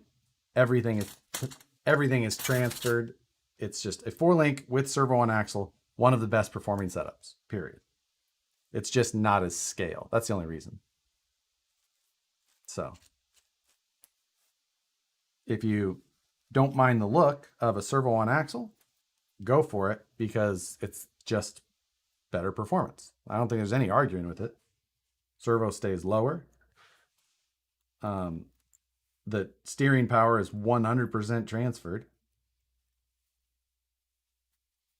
The other thing is that even with a 3-link with panhard, like on this Gen 8, if they're not designed all that well, like the Gen 8, then the steering geometry is not that good either. And the steering, ideally you want as long of a panhard bar as possible, and you want the length of the panhard bar to match the length of the drag link, which is the link that goes from your servo to your knuckle. You want those two to match in length, and you want them to match in angle. So they should be parallel at all points in the suspension travel. To have proper suspension geometry and steering geometry, that's what you want. Unplug the soldering iron. Well, it's turned off.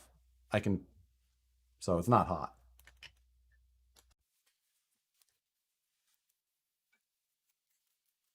But I need to get it all wrapped up and put away. That's what I need to do.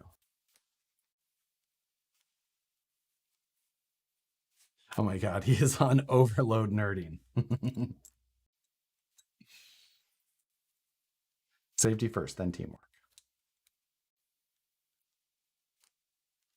If anybody knows what movie that's from,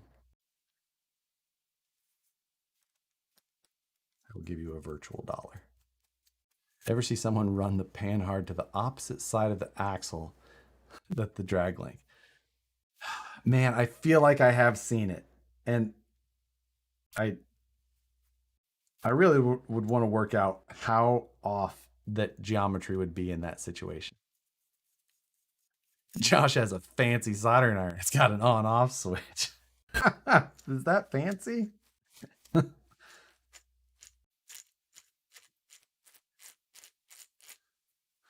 No, Griffin doesn't mean behind the axle. He means like drag link goes this way, panhard goes this way.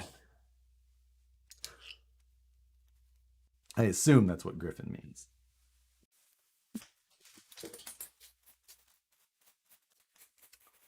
Hit this diff cover with our. I have capper axles, 10-2 trans, Vanquish frame, 4-link works great.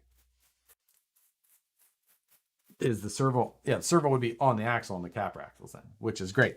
So you have a perfect then. Wouldn't that bind? Yes. Well, it won't bind. It just creates. It just something has to move, and that means the steering. So because it's movable, everything else is fixed. So it goes up and just goes. It makes that exact sound too. It's the latest and more flex trends. Flex, F-L-E-C-K-S. I've noticed the TRX4 steers better in one direction. Is this due to panhard? Also, the front suspension dips towards the lanyard side. You mean panhard, probably. Side a tiny bit more.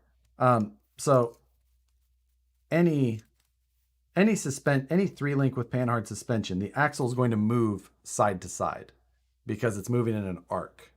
So the arc is this point here, where the panhard mounts to the axle, is what locates the axle side to side. So if you're looking straight on the chassis, it's all moving in an arc around the panhard bar and mount. So as that axle goes down, that point is moving in. From this point here, as it goes down, you can see how it swings in. That means the axle is swinging like that, vice versa. So the longer the panhard link, as it's way longer, the reason you want it long is because that arc is longer. So the difference between here and here isn't as far in laterally. But when it's super short, when it moves from here to here, it's a drastic change. Make any sense?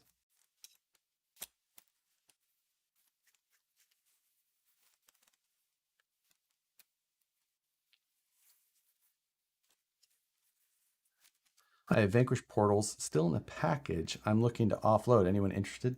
Josh Anthony, I promise you, yes. You had messaged me about that the other day. Somebody should buy those portals off Josh Anthony because they're going to be hard to find right now, and somebody should buy them. I believe he just wants regular retail price. He's not charging extra. So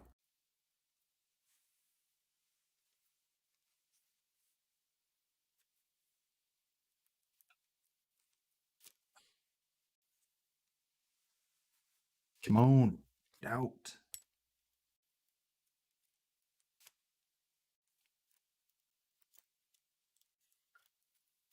There we go.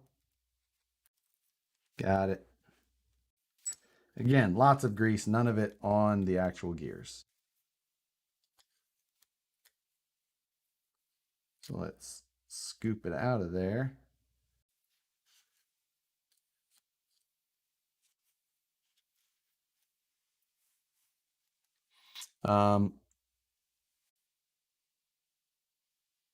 What color, Josh? Yeah. Oh, that Josh.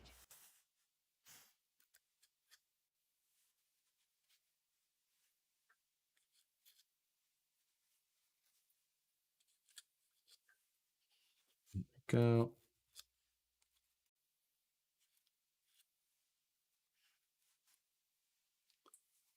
All right. What do we bet that I'm going to be able to get off the pinion with the set screw? Do we think we're going to have over Loctite again?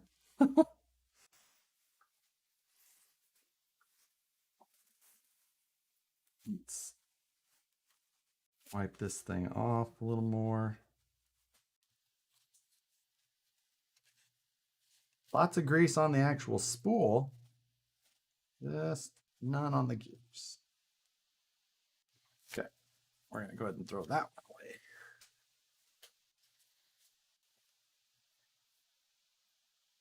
Those bearings don't feel... Ooh, that one's bad. One good, one bad. The one on the load side of the ring gear was the worst.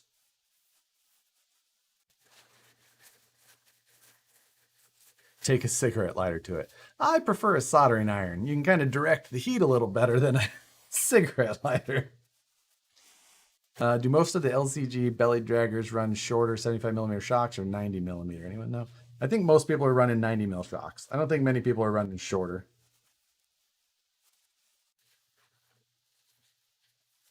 That's why I said you're about to need that iron again. Yeah, probably right.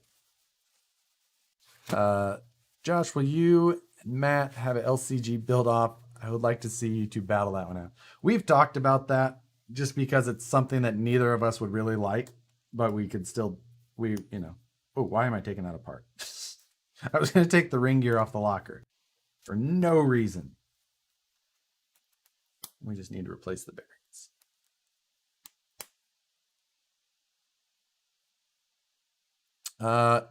I don't have Facebook, but Josh has my Instagram. Anthony, I know we've talked on Instagram. It's something RC Rigs or something like that. You can message me, and Griffin or whoever else was trying to buy him can message me, and I will then do my part to link you guys up.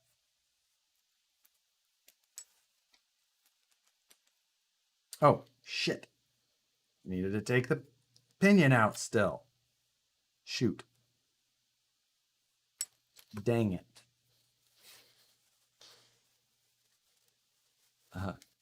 Why do you hate the LCG rigs so much? I don't hate LCG rigs. I like LCG rigs. I hate the nasty or the ugly flat rail chassis that are just done with weak looks and just everything is.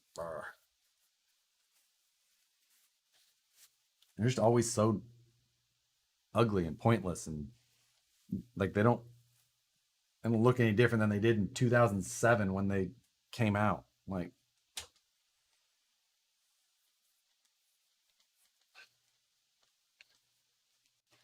they were acceptable back then because we didn't have anything better. Now you can have like build a scale rig, put a scale chassis under it.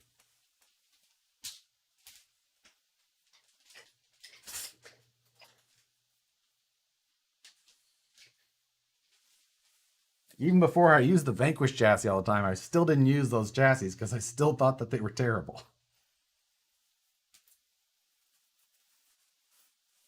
Josh, what's your IG? Are you kidding me, Griffin? Harley Designs Inc. I'm disappointed in you immensely. All right, get the other soldering iron back out.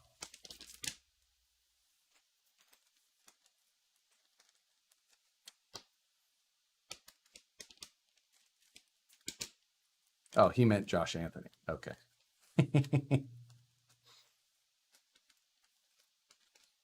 I'll allow that.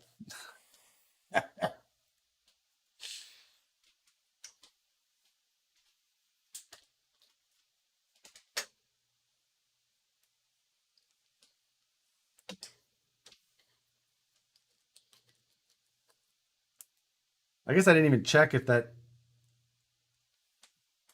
was stuck on there or not. I just assume that it is and get the soldering iron ready.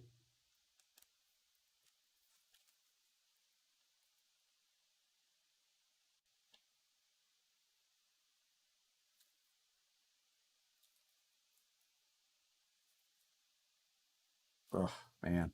Like I got almost a full turn out of it, but now it's super stiff and we're gonna be safe.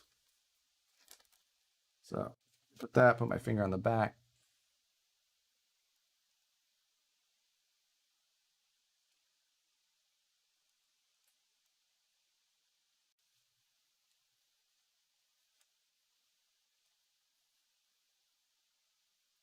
Josh, are we doing STL Sunday? Yes, even though Nicole will just have been back. Still gonna do it.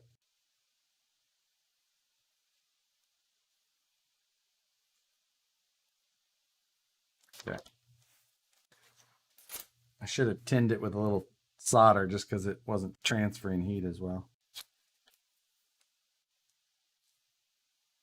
Man, it's still like cross-threaded feeling.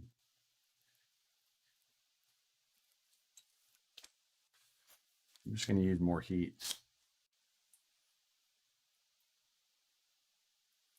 I've heard a few people say they don't like the SCX-10 portals, and there's a lot of transmission slot. I've heard some of that as well, but I'm going to stab myself with a felt screw because it fell. Are we going to have a segment for editing an STL file? I know what I need. I do need to do that. We'll see if I have some time for that because I need to go through it more myself. It's just not something I do myself.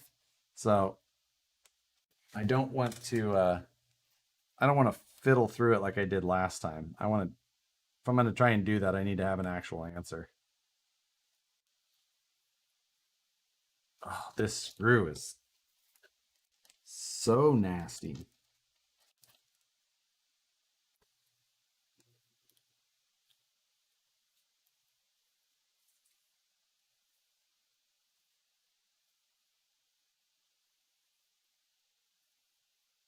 There we go. Oh, and then, yeah. All the Loctite was like spilled over the top. Yuck. Let's see if it comes off. Oh, yep. Came right off, though. So we're in good shape there.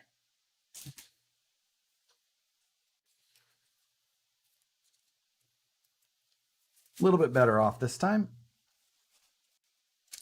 Not a ton, but a little.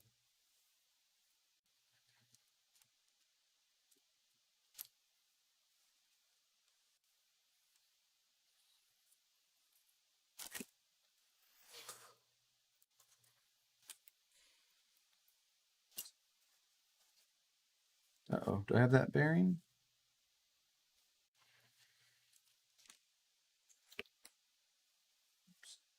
Is that that one?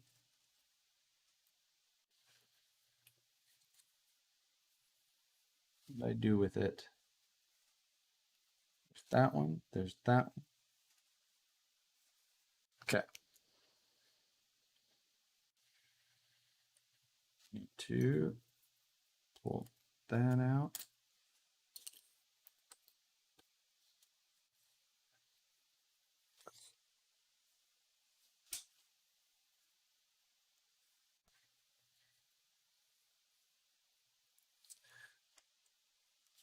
Right.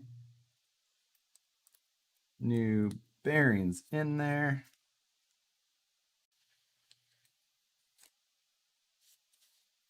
So, what's your gearing plans for the capper when swapping to the 3-gear trans to get some life back into it? Man, I need to go through and do my gearing calcs on it before I really say, I guess.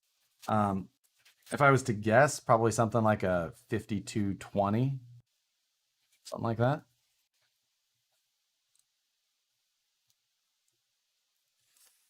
Oops. 50, yeah, something like that. I think in my carnivore that is running something like that. I think I have a 5018 in that.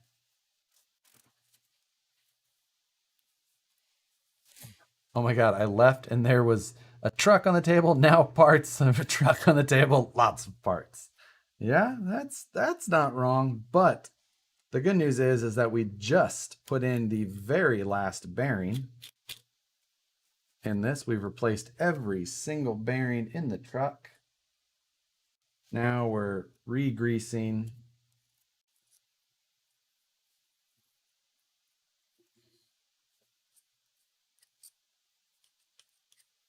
We'll just make sure that everything's in good shape now. Well, as good a shape as possible. Kind of needs a front housing, but we've done a patch to it at least. Hopefully it'll keep it together for the short term. But it still has other things that we need to. Still has other things that need to be addressed, but we'll get it to this point at least.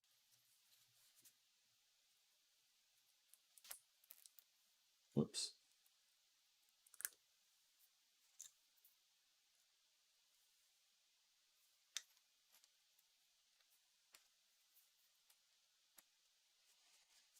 Anyone here have a bit of a problem when it comes to having your rig on a rig near a river and you just have to send the crawler into the water? What's wrong with it?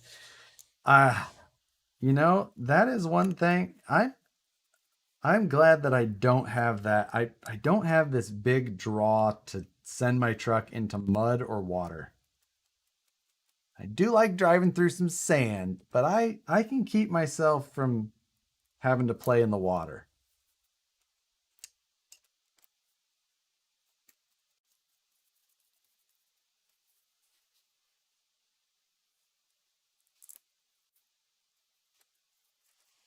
All right, we're in the home stretch now. We just need to do a reassemble, and then I might see what I can address on the cleanup of this.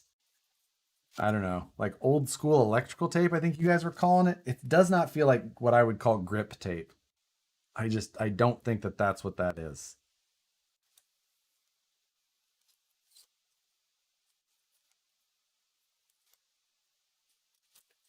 So we'll see if we can clean up the wiring a bit, address what we can, get this truck reassembled,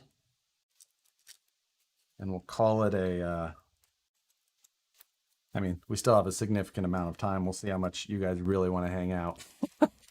Still have a good crowd in here. I appreciate you guys hanging out. It's a good night. We've made good progress. Appreciate all of the donations you guys have made. Makes it fun and worthy.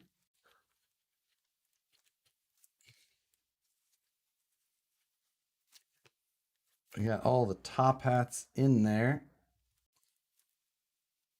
So knuckles are in place properly. Stabby Josh, good night. Thanks for popping in. I didn't see a bunch of your comments, but I probably missed them. Thanks for joining. Yeah, the shocks are done. Like these are just junk. Just junk. That's the big, like we're not fixing that tonight because these shocks are just, they're not worth doing anything to. They need to be replaced, thrown away.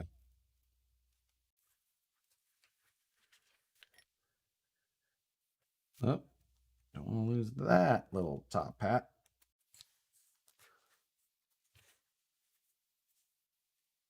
Okay.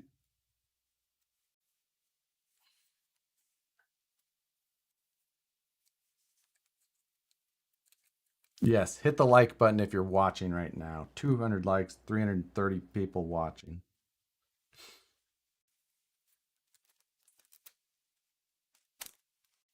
Right.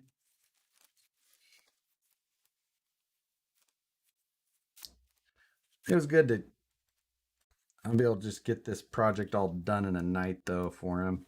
I'd have to wait for a bunch of stuff. What shocks are you going to recommend for it?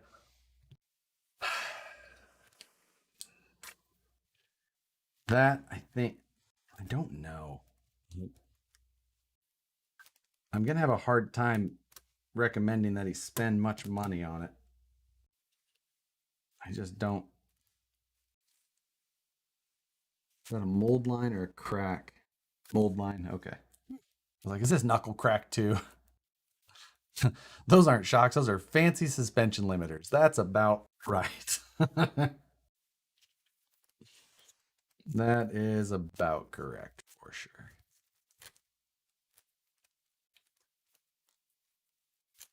All right. So we got that. Let's put the drive shaft. Oh, we need to shoot some WD-40 on this drive shaft.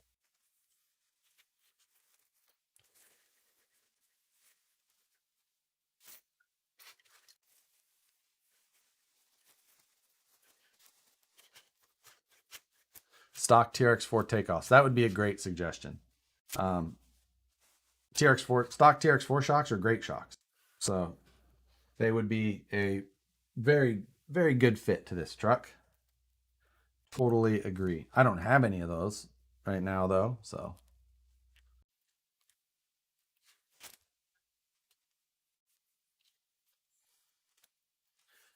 Right. Tiny bit of Loctite. There's probably still enough residual Loctite in there to keep that thing on forever.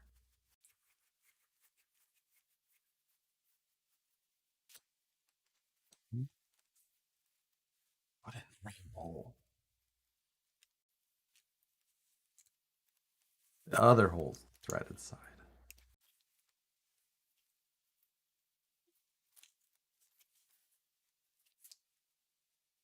Come on.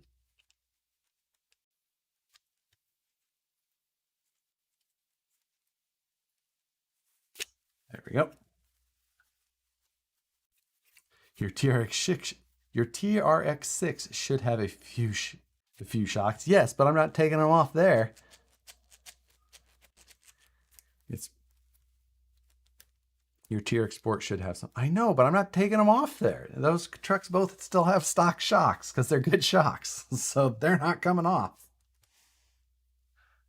All right, now reinstallation into Das truck.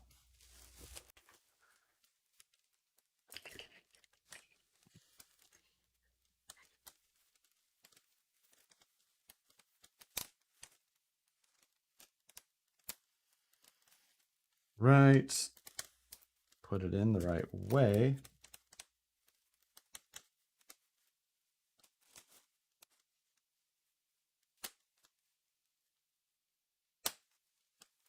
Panhard's on.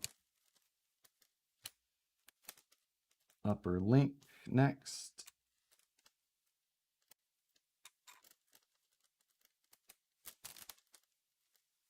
Okay. Looking good. Does anyone else think it's strange that he has a random bead locks? Does anyone else think it's strange that he has a random bead locks but no shocks? Oh, I don't have shock. I have plenty of shocks here. I just don't have shocks that I think I would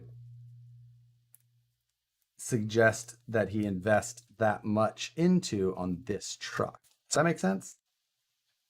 I've got nice shocks here. I just don't think that I would say you should spend $100 on shocks to put on this truck. I'm saying you should spend another $30 on this truck total.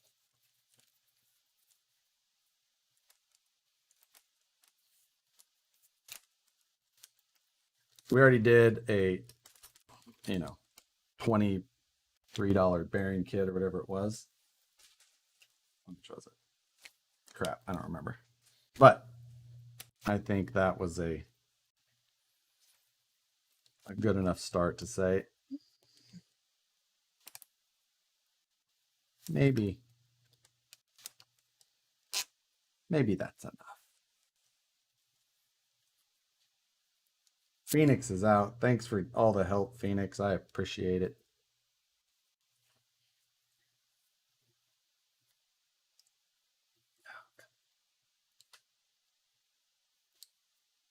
What is going on? There we go. Hey, deal. I have incision springs and bought metal replacement bushings to replace the plastic ones. The metal ones won't fit the springs. Any reason why? Like they won't, the brass cups won't fit over the spring, or the spring won't fit over the brass cups. Is that what you're saying? Oh, that was Gene. Oh, well, thanks for staying anyway. I don't say it enough. There you go. Thanks for popping in, G9000.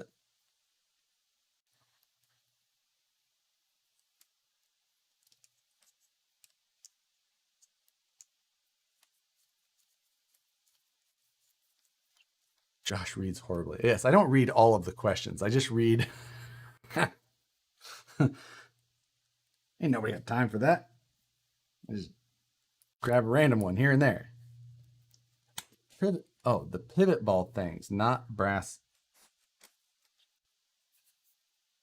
Pivot ball things, not brass. Silver in color.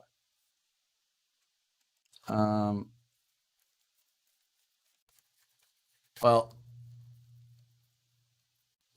let's see.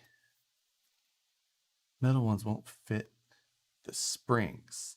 Yeah, I don't completely understand that question, Dale. I guess that is my issue.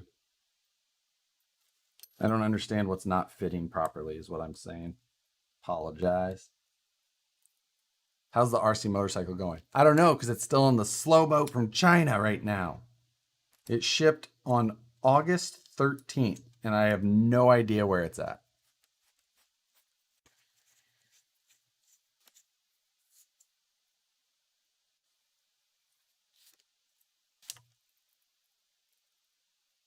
You know what scares me is that all of these screws, when you undo them, they come with a pile of shavings like that, which just means that these shock towers have likely nearly nothing left to get. Oh, I guess the good thing is there's like 9 shock tower holes. We can just keep trying to pick a new one. That hole all used up? Find a new one. Can we get a recap onto what project is tonight? Also, are you solo tonight? Yes, you can for sure. So this project is a used Gen 8 that somebody sent in to me because I have another one of his trucks that I'm finishing up, a new VS410 Ultra. Anyway, and he bought this used on eBay when he was just kind of getting into it, and just did not feel like it was, felt like it was sloppy and loose and all that, and um, which, you know, is possibly partially just due to the what it possibly is. Um, but we did find some things that were needing repair and such. Um, but yes. So anyway, and yes, I am solo tonight because Nicole has been out of town for 2 weeks, but returns tomorrow finally, which is good because I'm starving. I haven't eaten in 2 weeks.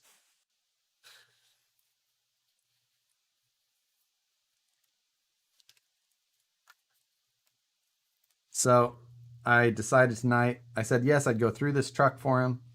We pulled everything out of it, everything apart, and did a new set of fast eddy bearings on it just because it's a great way to go through a truck is to replace all the bearings. And we have accomplished that at this point, and now we're just doing some reassembly, and then I'll look at some of the rest of it. Um,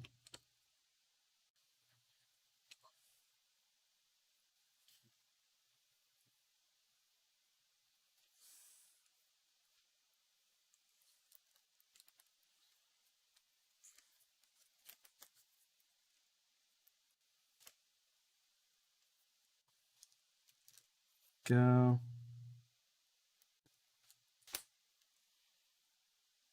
And oh, Dale C with it. Man, you don't have to give me donations like that every time. Maybe shoot me a Facebook message or an Instagram message on my Harley Designs page, which is like a picture, and I'll figure out what's going on there because I don't know why it says yeah brass pivot balls, they came silver. Um, so yeah, I mean, and they won't fit the springs is what I'm like, fit the incision springs, afraid to send it home. So I just don't know why what the springs would have to do with the pivot balls. That's what I'm but shoot me a picture on Facebook or Instagram, and I'll run through it. And if there's a problem, I'll help you figure out how to get the replacement parts sent out because everything should fit. I just something sounds funny there. Let's put our grease away so I don't put my finger in it. Don't have Facebook. Do you have Instagram? No. Oh, you can go to my website, Dale, which is harleydesigns.com, and there's a contact page. Um, and you can shoot me a message on there with a, it won't let you send a picture the first time, but I'll respond and then we can go back and forth. Yeah, if you don't have social media though, that's the easiest way. Go to my website, shoot me an email. I'll be more than happy to help. Or what's for dinner? I didn't eat dinner actually. I forgot. Working on RC cars or editing on video is the only thing that makes me forget to eat dinner. I never forget dinner. But oh wait, we can't put these shock towers on in the back because it doesn't fit over this funky 3D printed bed. Drink the dinner. Yeah, have my bubbly at least.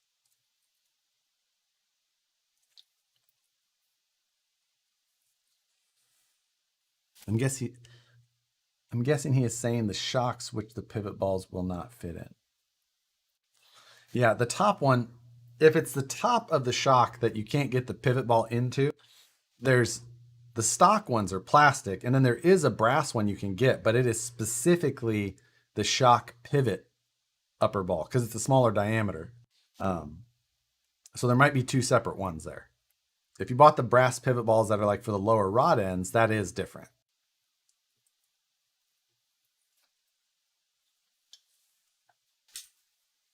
Okay, now onto this god awful wiring.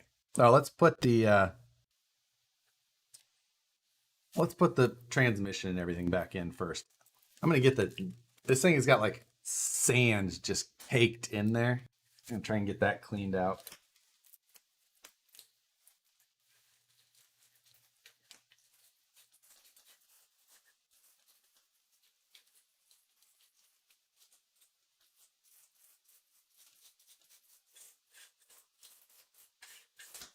This thing has not lived a privileged life, but it's also not beat, I would say.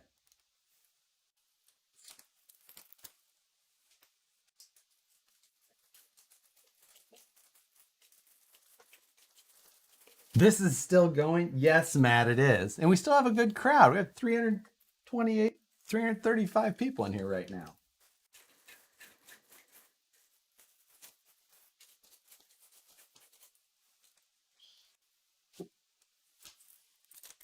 So, all right. You guys, so this is what I'm talking about when I'm talking about how hacked this thing. Like, do you see these cuts? Like, I think that they were literally done with a pair of side cutters. Just like chunk, just chewed through. It's awful.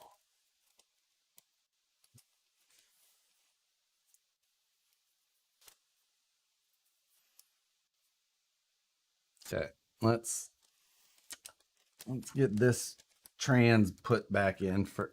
I've got to take this. I just wonder if I'm going to take this nasty wiring off and it's just going to be gooey underneath. That is my biggest concern.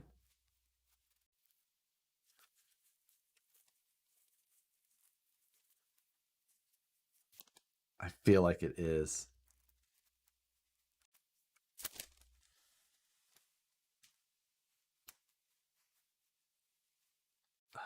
This is just.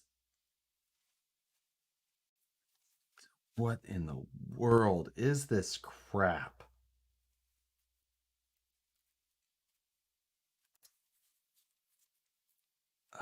I don't know. I can't even get it off.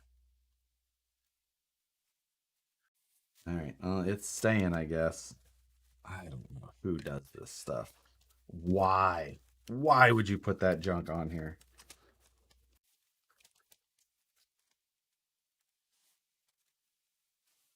Okay. We got screws over here. Josh, have you had Dots pretzels? I have not. I have never heard of such a thing. Think you or what are the pretzels you get at Costco that are peanut butter filled? Because those are freaking delicious. Damn, this channel, my hours are wrecked since Mayhem the other night. Really signing out, Bile. Thanks, G9000.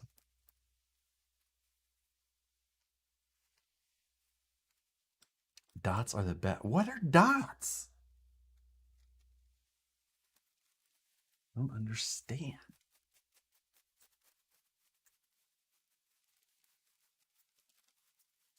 Clean up those cuts for him for the love of all crawlers. I know. I almost have to. This screw is clearly too long.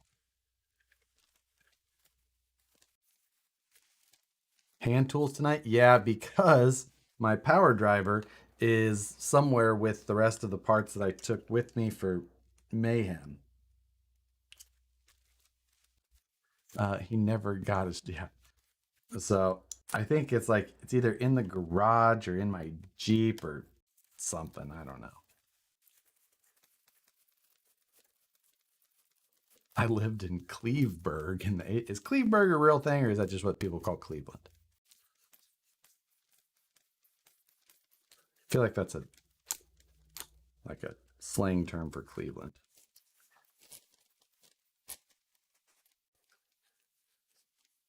No, that's definitely too long. Josh, I'm looking for a flipped third member for the rear portal axle with straight front. Can I buy one from Vanquish? No, we don't do like the flipped third member thing was just something that I did myself. Um, it's not something that we ever offered. It's not like the hardest thing to machine yourself at home, but it takes a little bit.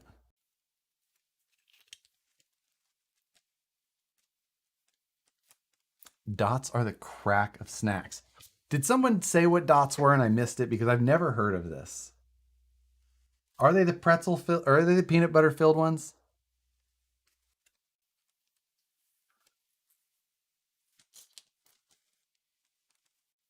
Okay. So we have to reconnect drive shafts. Let's make sure to phase these drive shafts when we reinstall. As long as they can be phased. Can they be? Yes, they can be.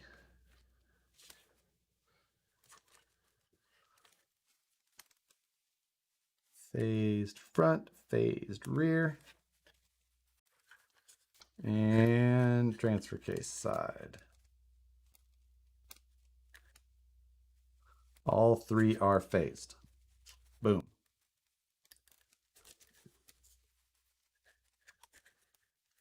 Done and doner. They're seasoned pretzel sticks. They're at Target. Pick some up.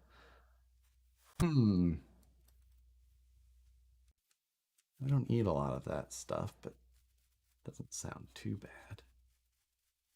Gummies. Dots are gummies. I have gummies, but they're different. Actually, I don't have any gummies. I have hard candy, so.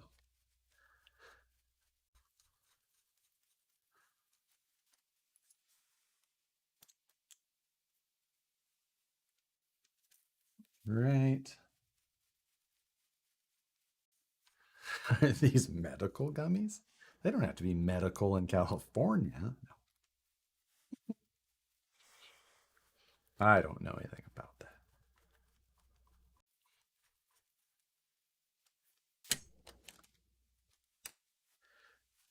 All right, that's done.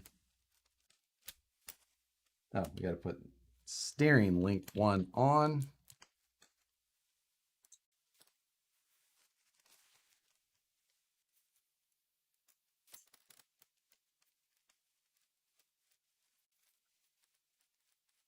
Did that came with a body? Catch this. Yes, it does have a body.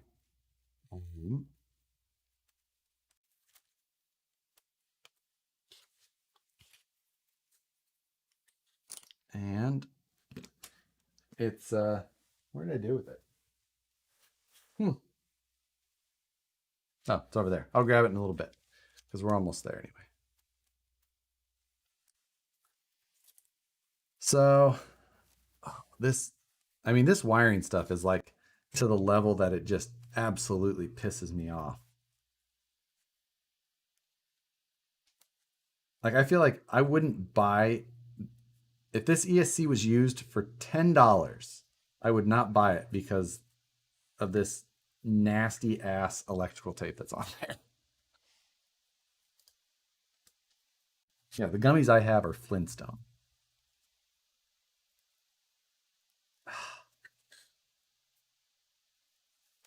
This must be like vintage gorilla tape,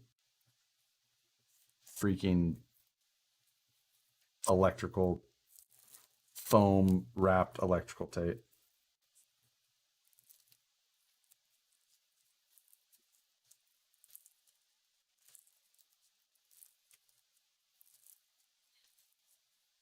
Let's see. Oh, God. I feel like if I can get it off there, I could at least like hit it with some alcohol and get it clean.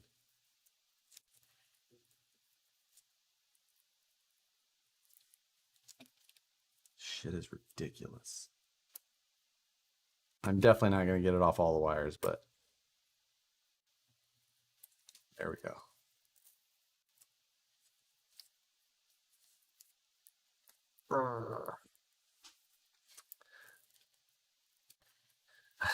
I see now what Dale was talking about. Did somebody know what this stuff is? What's Joe say? Question about the brushless motor drag brake. Can you get 100% out of a system? I got a Holmes Harry BLE Pro Castle 1900 about brushless motor drag brake. I don't know exactly what you mean there, but any of my brushless systems, the drag I run maybe 30% drag brake. Any more than that, and it's just like a freaking. It's ridiculous. It's way too much drag brake. So I run about 30% usually. I do like the drag brake settings on like the Castle ESCs where you've got the adjustability. That's very nice. This stuff is so ridiculous. I don't know who the person is, but I hope they step on a Lego.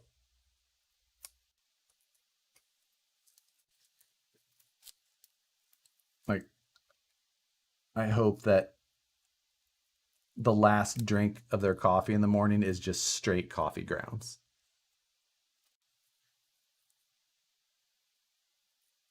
Hope they run out of toilet paper.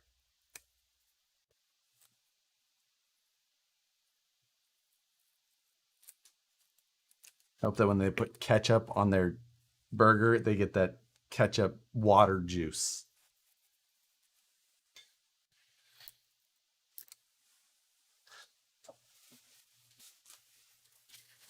God, all right.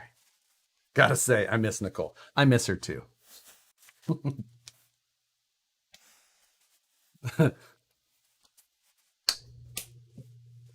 Got some alcohol here.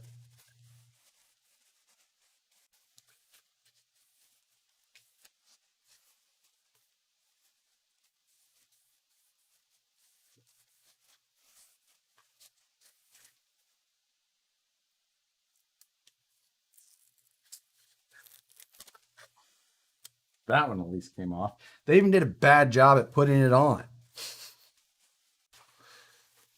Cleveburg is Cleveland and Pittsburgh put together. Oh.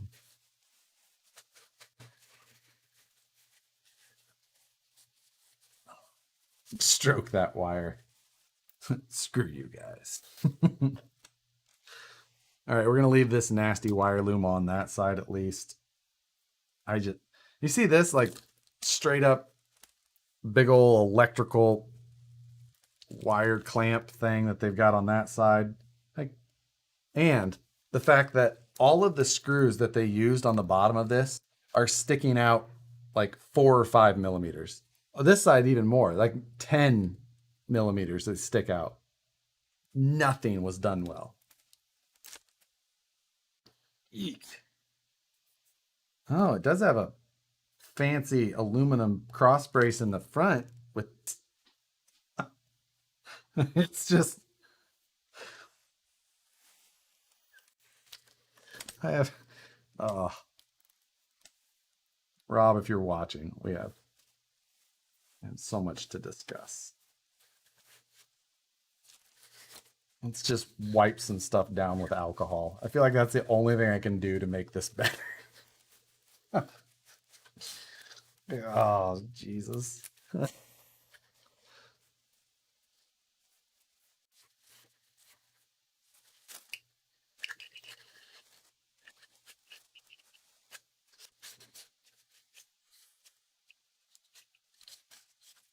I don't know.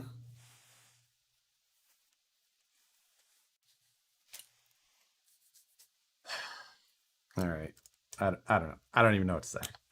We're just gonna let's take a look at this bed thing again. For that stupid wrap.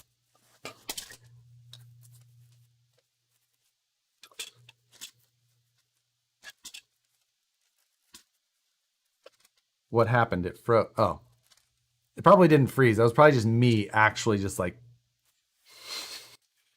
maybe I glitched.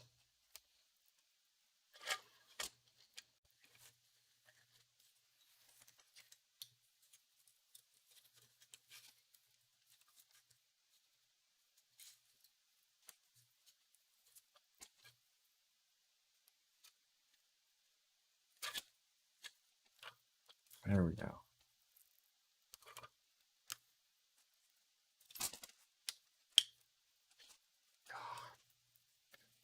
Tell the owner to shoot me a price. I need another project. I'm not sure. I can't remember what he said he paid for this. I have a feeling like I'm not gonna I'm gonna tell him that bad news about the value.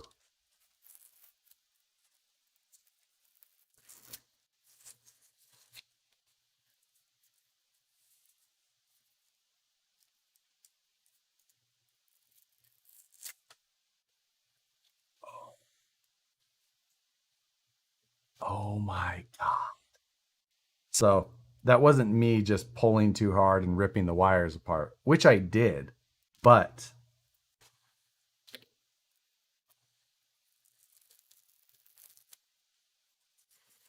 all right, this is worthy of me grabbing the mouse and going to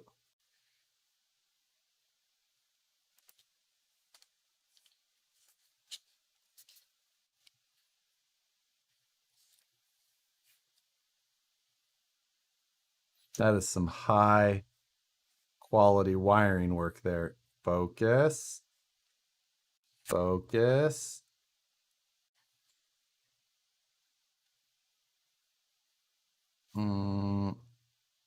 It's not wanting to focus. Yeah. Boy.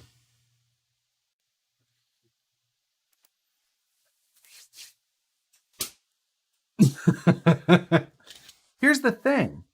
So he did that high quality wiring work, but if you remember, it's got these other freaking strands of wiring in there that are just cut off and the ends are bare, just hanging out.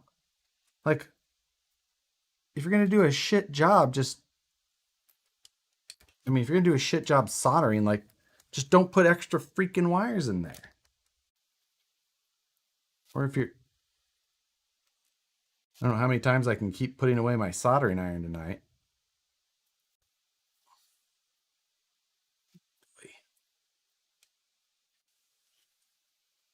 Even this 3D print quality is no bueno. Has some need it. Like, just turn on the support. It's like a steel wool pad under here. This is, the bad thing is that he put his name on it. Like, if you're gonna do that kind of printing, don't print your name on the top. Let's leave your name off.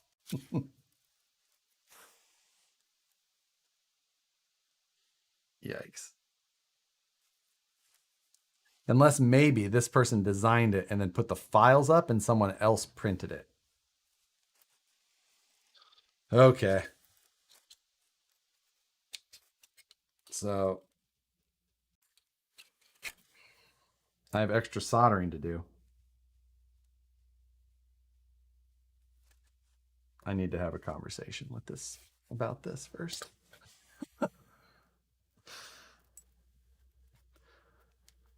But this wiring is so bad.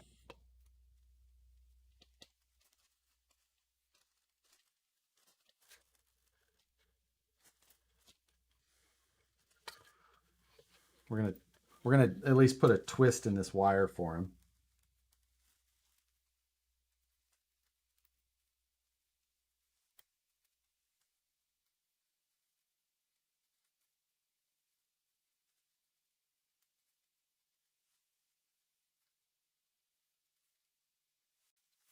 Like, if you have a loose pair of wires like this, like, just twist them and make yourself a nice little braided, or not braided, but at least twisted wire pair. If you have a heat gun, you want to put some heat to it to help things stay in place, that's fine too. Nice to do the extra effort, but you can give it an extra twist and it'll stay pretty close. If you just run some pressure along it and kind of try and keep it, it'll stay pretty tight. You got that or this.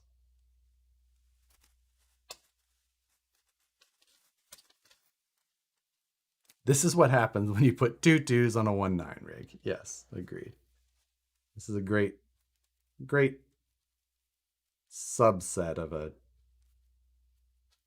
group of people who like to do this type of thing.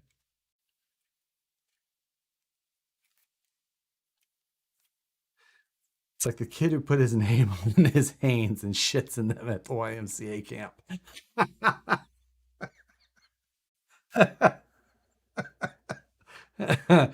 That's a moderated comment currently, but that definitely needs to get. So, all right. So at least we have a couple of twisted pairs of wires now. So now, I mean, how does this get this to go on there?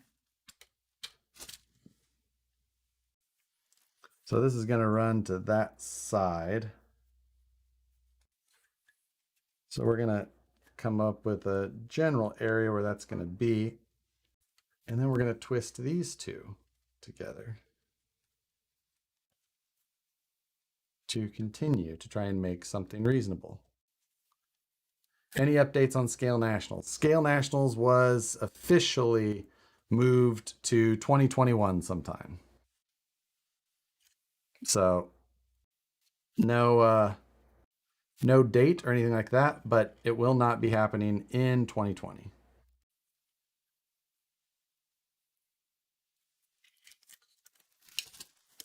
So, all right, we're gonna pull this out. I feel like I should have stopped already, but at this point, I've already put more effort into a Gen 8 than I thought I was going to.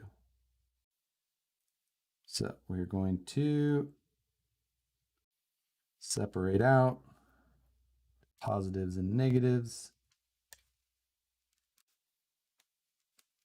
I'm going to use my calibrated fingernails to strip the wires back. Florida man builds a red cat.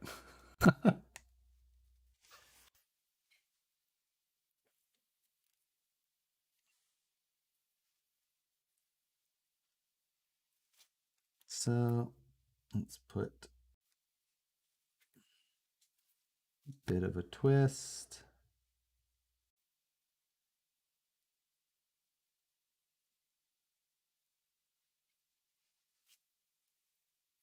Now I wish these wires were long enough. I would just crimp on the servo connectors to them, but they're not. So we're going to have to solder on the extension again.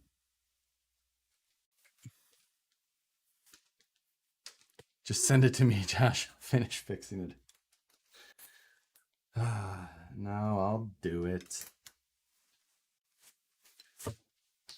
Because it needs to go back. Secretly, this person hopes to go back to Vanquish Axle. He's got a Vanquish Axle rig going back with it. He's got a nice, very nice, well done Ultra that's going along.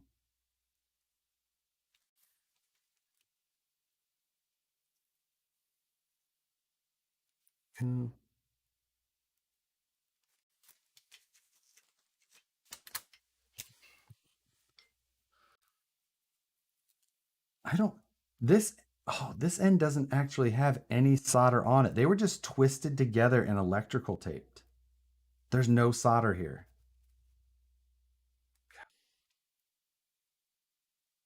Maybe the person had like another string of LEDs that was soldered at one point, and then let's.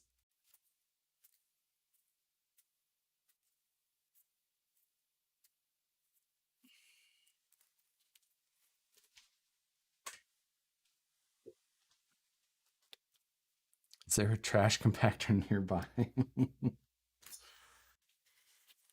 I mean, worst case scenario, he should be able to recoup some of his money.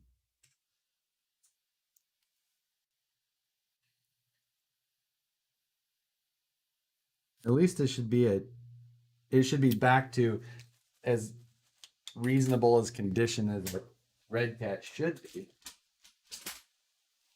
So we need some heat shrink. Small, probably not the smallest, but next to it.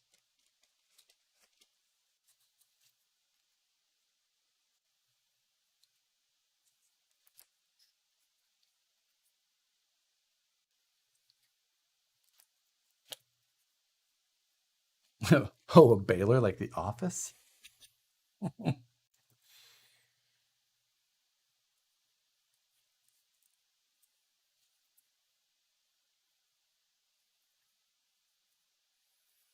Okay.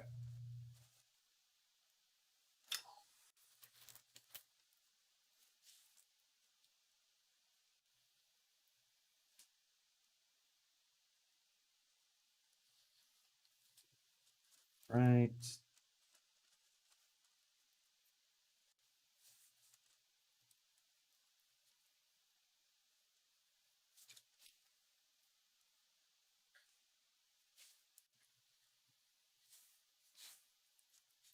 Sorry. Concentrating.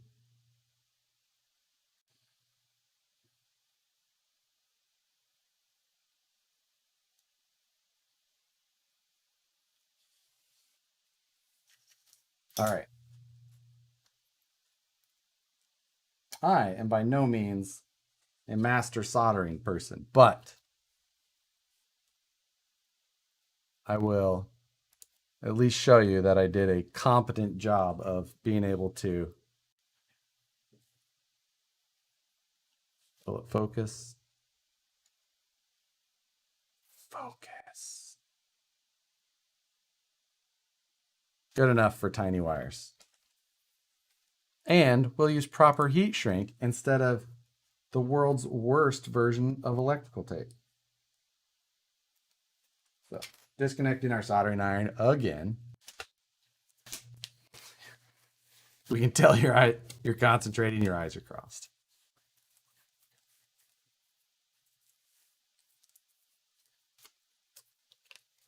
Where's the heat shrink, Josh? It's on here. It's loose right now, but it's on there. And rather than getting the heat gun out, we're going to use the fire.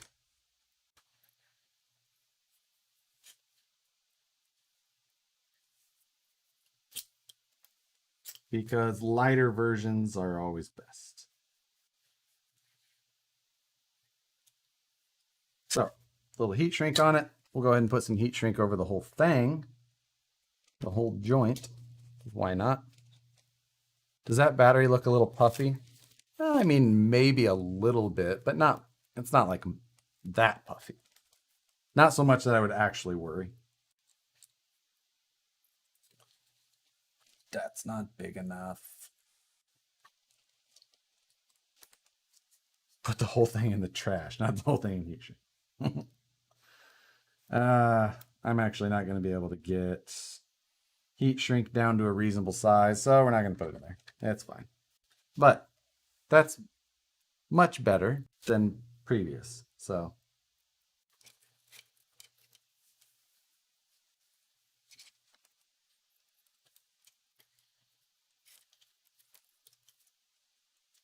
okay. All right. I've done enough for tonight for total on this. I'm going to put the bed back on at least, and then we're going to call this a night.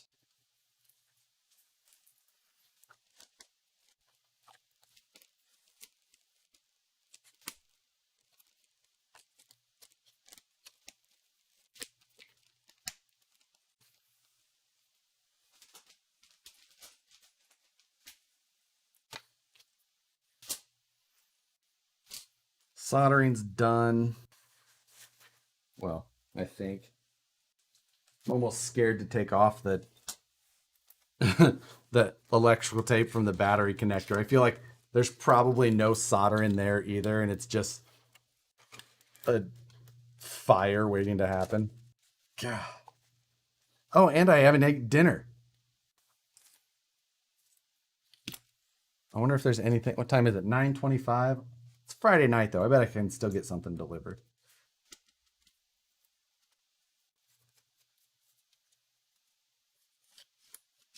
Oh, this bed is screwing right into the frame rails even. Wow. I don't know if he tapped it. What?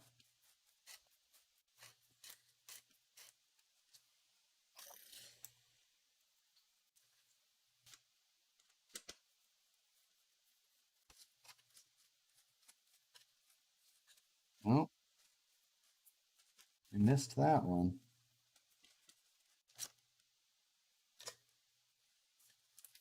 There it goes.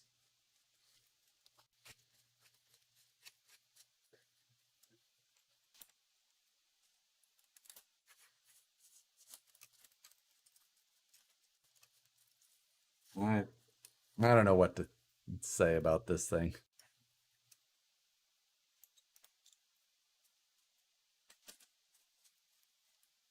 I can at least get the shocks back on. Then it's just, I got to throw a radio in it for him.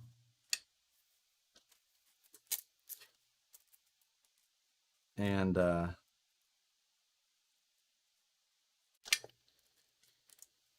a radio in it. I'll probably take a look at that. I'm too nervous to send this back to him without checking that wiring. I feel like it's a freaking hazard.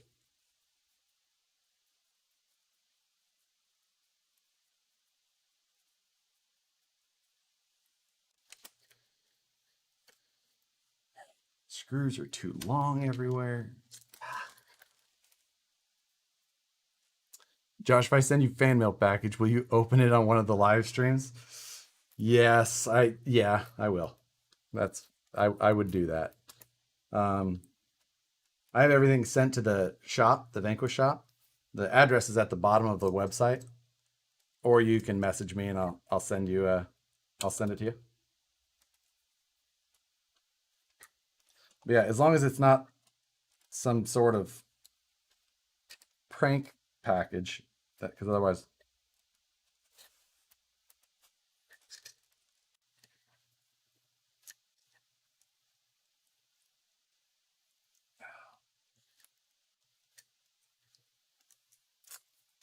Let's see. Like all the holes on here, they were so used up and over tightened. There's flashing, threads pulled everywhere. Josh, are you running the machined rod ends on any of your rigs? Yeah, I've got them on my VS410, my Pro, the Pro that I drive the most. I have them on there. When the hex driver has a higher value than the car, is it flying cars bad? I'd be interested in watching flying cars again. I would not be interested in rebuilding this truck again. I mean, like, look at that. Like, there's no springs in these shocks. There's no, but like I can push it up and it stays there.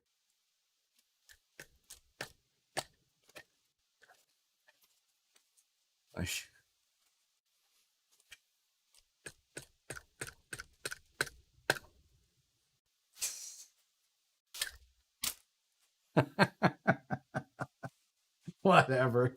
We're done. I had enough fun for tonight. Oh, this used to go on here, I think, but that broke. So, shit. Right. Honestly, though, I still had fun with this. Like every once in a while, it's fun to deal with a train wreck. Not every week, but every once in a while. I would much rather. Oh, we still have the high performance battery tray to reinstall. I feel like we should wait till I sort the wiring out with that. Anyway, guys, you were awesome. Thanks for so many of you sticking around this whole time. We had a freaking blast. Well, I mean, I had a blast with all of you guys being in here. So, great times. We'll see you again next week. Nicole will be back. I will drag her in here. She's missed too much work. She needs to get back to work. So, appreciate it. Have a good one, guys. Have a great weekend. See you Sunday for those of you who hang out for STL Sunday. And we're going to do more tutorial type this next time. So if you're interested in like more beginner level stuff, then it's probably a better fit. But I'll get into the regular type of project by the end as well. So we'll see you then. Otherwise, we'll see you at Scale News or next Friday. Later.